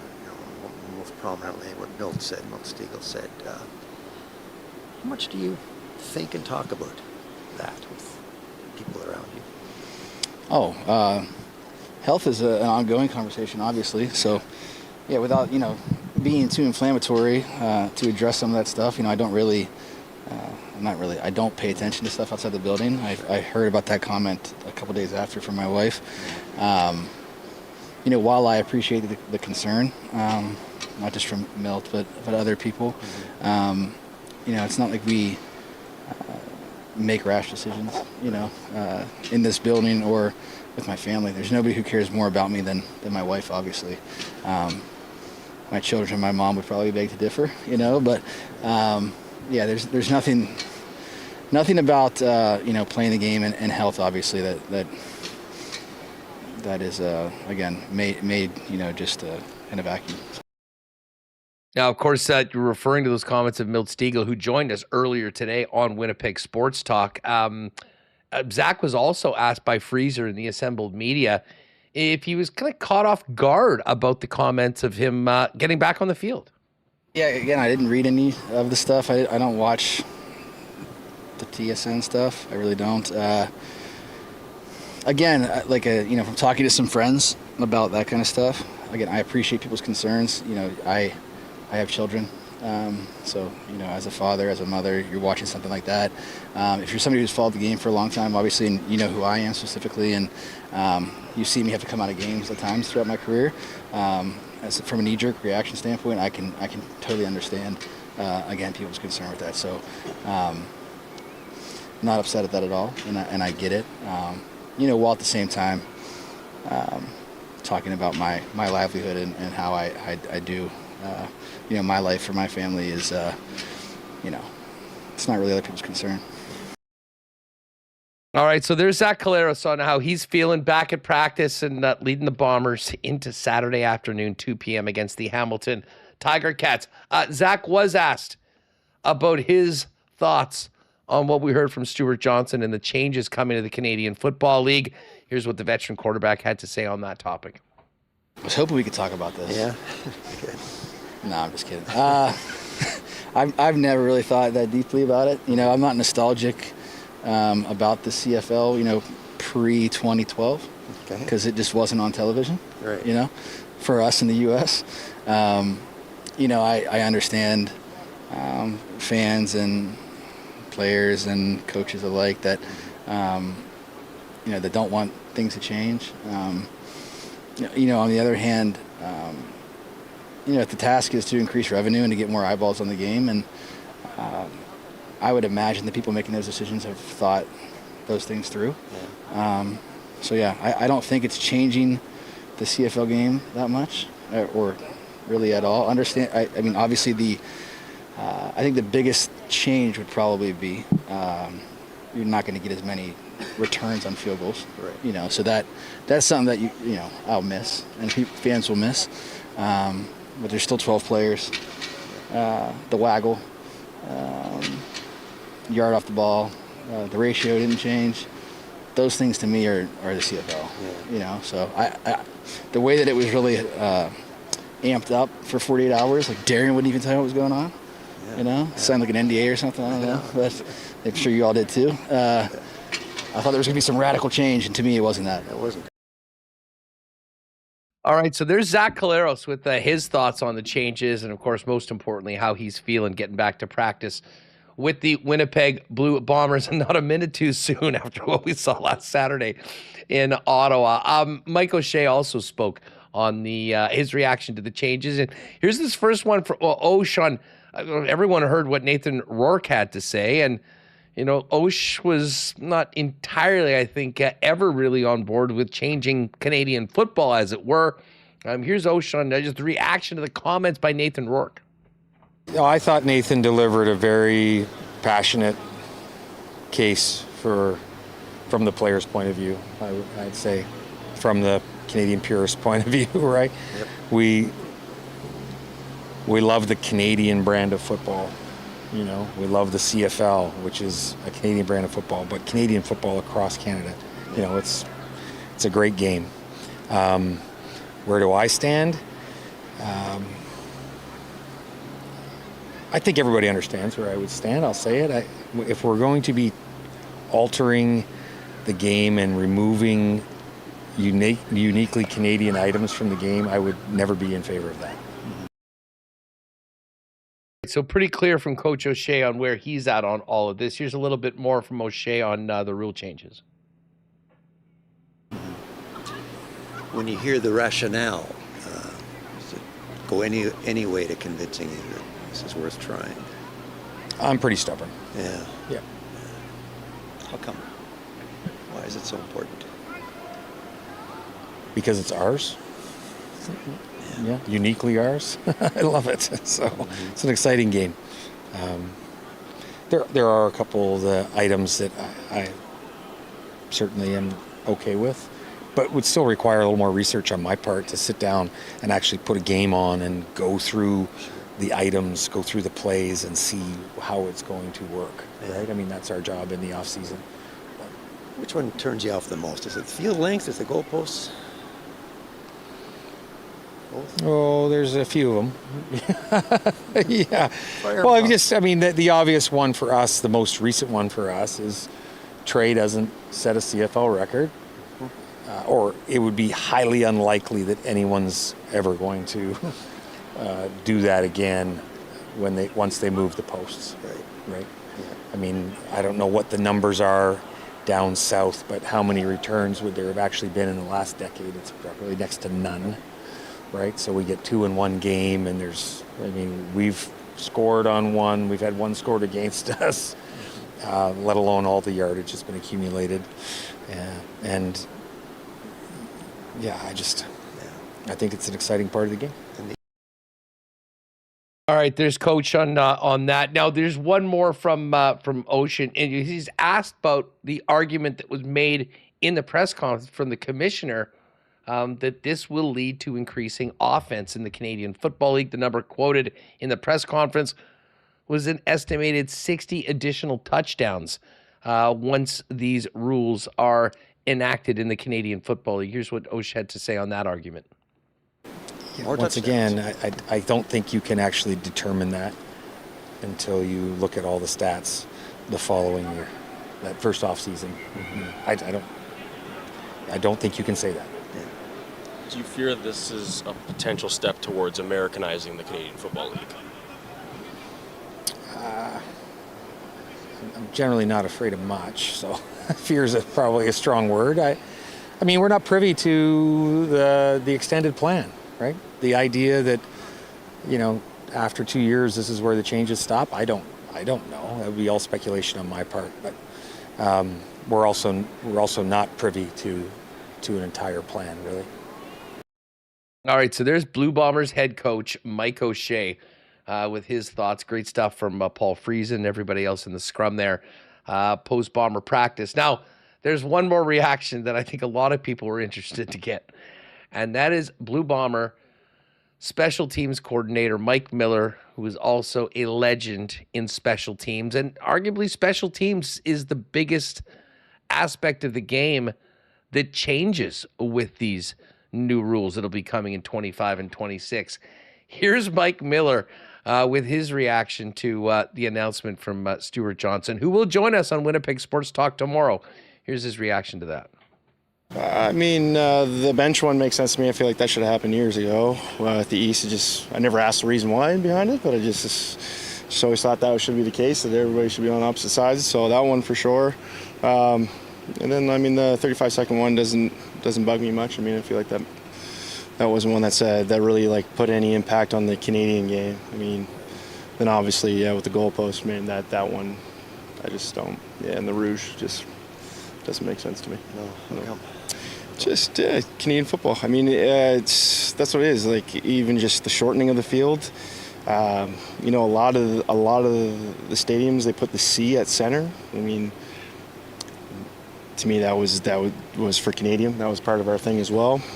The Rouge is talked about. I mean, you know, make fun of it or whatever, but it's, you know, it's just part of the Canadian game. So to see that one kind of, you know, with those two major changes, I guess. So you're taking 20 yards away from the field that we usually have. Yeah. So obviously, when I heard the news, watched the press conference, just kind of had a really weird feeling in my gut when they announced it. Just kind of a little sickening. Yeah. That's a strong emotion to come from a rule change. You didn't expect it. You kind of just felt it in my stomach. Didn't sit well with me at the time. Like I ate something bad. What? Remis, what a quote from Mike Miller. And listen, I appreciate the honesty of everyone. I mean, Zach Calero saying that, you know, he was, you know, this was not a big deal to him. But, you know, two guys that spent so much time, blood, sweat, and tears on 110-yard CFL fields, making massive and sometimes legendary, record-breaking contributions on special teams. In Miller's case, not all the way there with what they heard from Stuart Johnson earlier this week. Yeah, good questions there by Paul Friesen, getting some good answers. Mike Miller saying he felt like he ate something bad. I thought the follow-up was going to be like, what would you have eaten that would have been bad? Shellfish or, I don't know, some old meat, anything, sour milk? Anyways, good to hear from, the Canadian players around the league. Nathan Rourke, mentioned Mike Miller, Mike O'Shea.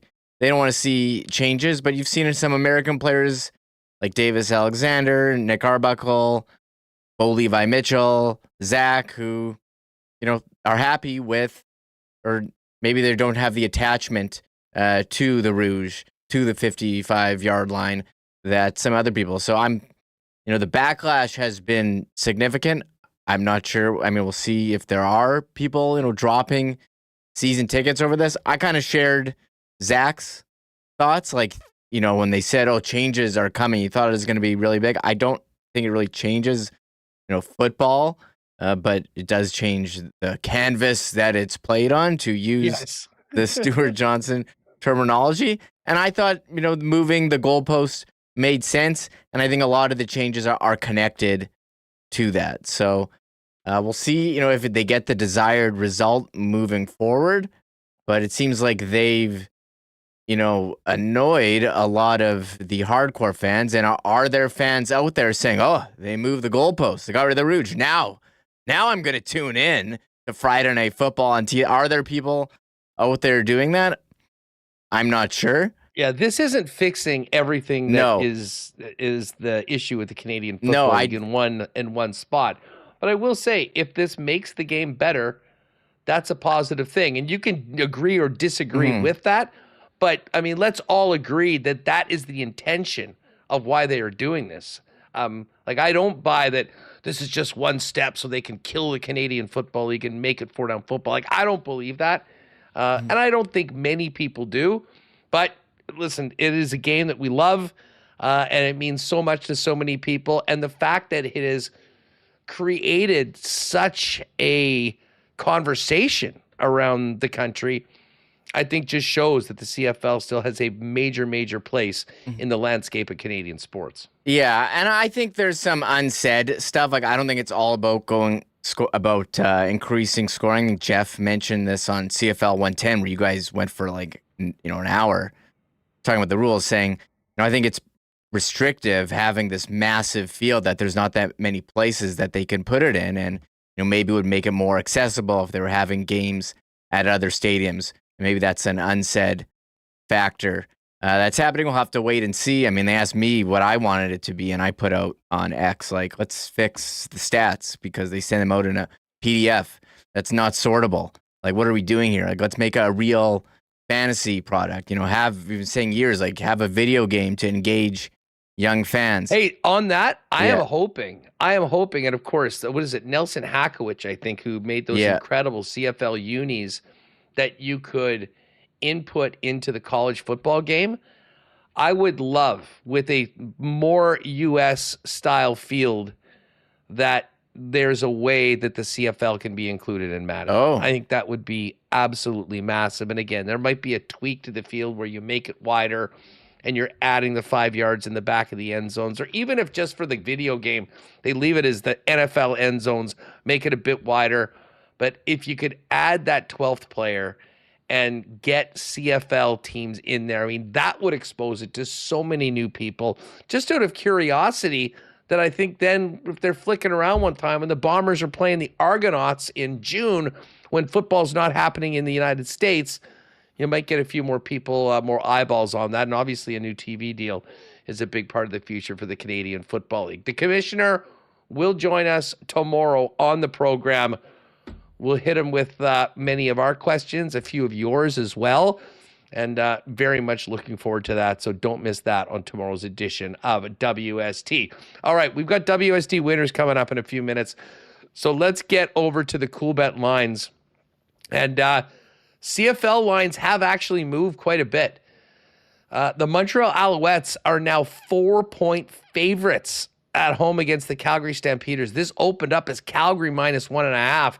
It's all about the quarterbacks. Sounds like Vernon Adams might not play, and Davis Alexander's back in practice for the Montreal Alouettes. So that line has moved significantly. Montreal a 4-point favorite right now, -217 on the money line. Argos are big dogs in BC. 10.5 is the spread in favor of the home Lions. And with the news that Zach Collaros is back at practice, the Bombers have gone from underdogs to favorites, albeit still very tight. Bombers 1-point favorites in the game and -125 on the money line. The finale, Saskatchewan at Edmonton, has stayed at 4 points in favor of the visiting Riders all week long. We got a big Blue Jays game tonight. Heartbreaker last night for the Jays.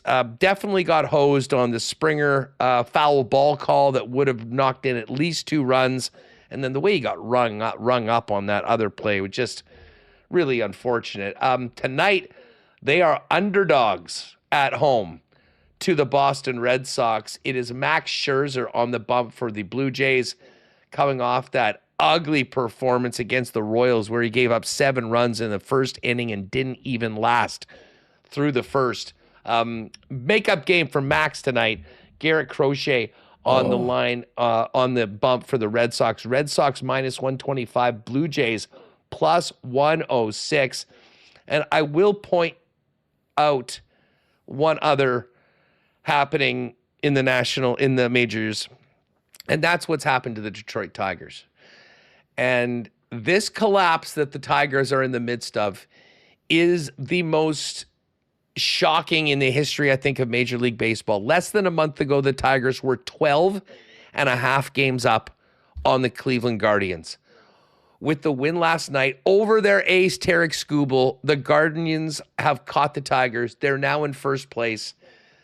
It was an absolute disaster in the 6th inning last night with one of the best in baseball on the mound, giving up a bunch of runs without the ball ever leaving the infield, a hit by pitch, a couple bunt singles, a terrible play by Skubal, throwing the ball through his legs over the first baseman. This collapse is legendary right now, and they may not even make the playoffs. They're 1 game up on Houston in the wild card spot right now. So pay attention to that one. Guardians tonight, -147 favorites against the Detroit Tigers. Of course, all the Ryder Cup odds are up right now. Europe, a plus 165 underdog. That's gone up over the last few weeks. We won't dive into it much right now because as soon as the program's over, we'll dive into this. Talk Ryder Cup, myself and Pat Gregoire on another episode of WST Winners. Tomorrow's NFL game, Seahawks at Cardinals. Seattle, Sammy Darts, Mr. Darnold in his new home, a 1.5-point favorite against Arizona. As Thomas mentioned, James Conner out for the season. Seattle minus 123 on the money line. And of course, we got poker tonight, folks, for all you cool bettors. And even if you haven't played a cool bet before, join us tonight for our poker tournament. What you're going to want to do is go to coolbet.com and then click on poker. Download the poker app. When you go into tournaments, search WST, and that's where we are. 20 euros, which is $30 Canadian, is the buy-in. $100 bounty on my head, $100 bounty on Remis's head. I think Schnitzy's in tonight. I know Jeff Hamilton is in. Short side snipe. Some other friends. So join us. It should be a lot of fun. 8 o'clock it gets going tonight. Coolbet. DM us if you have any problems or any issues finding it or joining us in. And again, you can hit all of our social media channels for that as well. All right, we're going to have WST winners coming up in 5 minutes. So Remis, let's get to our picks at the Downs tonight. It's girls' night out. Couple more Wednesdays left for the ladies to go and take advantage of great prizes. They got $150 for the best hat. Some other great promos. Check their Instagram for that. But Remo, I had a half-decent win last night. Basically kept my head above water with a triactor at $18. But it's still very, very tight as we come down the home stretch, to use a Darren Dunnism. Yeah, you said ladies' night. Got to me thinking of that horse. Ladies. Hey, that was a good horse, but I didn't win anything yesterday. I think I went a bit too hard trying to hit a long shot because I need to catch up to you. A bit more conservative for me tonight, picking winners. So we'll see if I can hit one, and maybe you're gonna go strikeout here. I got race 1, 3, 6, and 7. Okay, I'm on. I have 6, 7, and 4, and 5. All right. Well, we'll start off. First couple races. I am going with a little bit bigger of a win bet than normal on the favorite, Gopher. Gopher has been awesome. It won the last time out at a mile. They're back at a mile tonight. Putting a $6 win bet on Gopher to start it off. I guess my other race before you get going is race number 3. And in this one, it's 4-3-1. I'm actually fading the favorite in this one. Magic Tiger is the favorite. It's the number 1 AI Smart Picks. It's raced. It's thought to have more than a 40% win rate. I'm out on Magic Tiger. And I am rolling with number 1, Burn Jakey Burn, number 3, Luca Grazzi, and number 6, Pinky Ring Bling. So a 1-3-6 triactor box for my second wager. Over to you, Remis. I have race 4. I got 2 separate bets here. I got Bandera Azteca to win, and then I've got a trifecta box, 258, Bandera Azteca, Gallant Oak, and a lot of Verve. So hoping for a double win here with Bandera Azteca winning and my try hitting. I got race 5, just small bet on the longer shot here. Horse 2, Prince of the Prairie, bit of a longer shot, not going off the board here. That's fine. And we're both on 6 or 7. And race 6, I have horse 7 to win. Attaboy Cookie, part of the AI Smart Pick. I'm going in race 6 with a longer shot. Little Eddie. Throwing a toonie on Little Eddie to win. Okay. He is not one of the smart picks or the program selections. That's in honor of Ed Tate, who I think will be joining us tomorrow. Exactly. Little Eddie. Shout out to Ed. And then race 7, the final race. What do you got? Yeah, I'm going with the program. I'm taking the chalk here. Program selection, AI Smart Picks. Paco's Pico and Miko Mackey. That's exacta box. in those two. Exacta box. All right, cool. I have a triactor box in this one. And I am not taking Mikko Mackey, which is ranked second. I'm going 3, Pacos Pico, 4, Mr. Dazzle, and number 7, Cumberland Falls, 347 for this one. It could be big. It could be if we get it, but hopefully I can get that win in race number 2 or 1 with that favorite, and then see if we can make some happen. Again, 7:30 post time tonight. It is ladies' night or girls' night out. Go to AssinioiaDowns.com for more information on that or their social channels, and that will do it. We're going to wrap up and get right into WST winners, Ryder Cup bets and preview with myself and Pat Gregoire. Hope to see you all tonight, 8 p.m. on the Felt. Coolbet.com. Check our socials or hit us up with a message if you're wondering how you can get in if you haven't played before. Everyone that's played with us before, hope we'll see you again tonight. Thanks to Milt Stegall, Thomas Tipple, and of course Murat for joining us today, and all of our sponsors. That will do it for us. We'll be back tomorrow with more Winnipeg sports talk after tonight's poker tourney, and keep your eyes on the social channels for more of our fun night at the game. At the Jets, trying all that new food at the building, and the Slurpees now available at Canada Life Center. For Michael Remis, I'm Andrew Paterson. WST Winners is next. We'll see you tomorrow, 1 p.m. right here on Winnipeg Sports Talk. Oh my God! Oh! Shut it down! Let's go home! Thanks for tuning in to Winnipeg Sports Talk Daily. Make sure to subscribe on YouTube and your favorite podcast feed at winnipegsportstalk.com.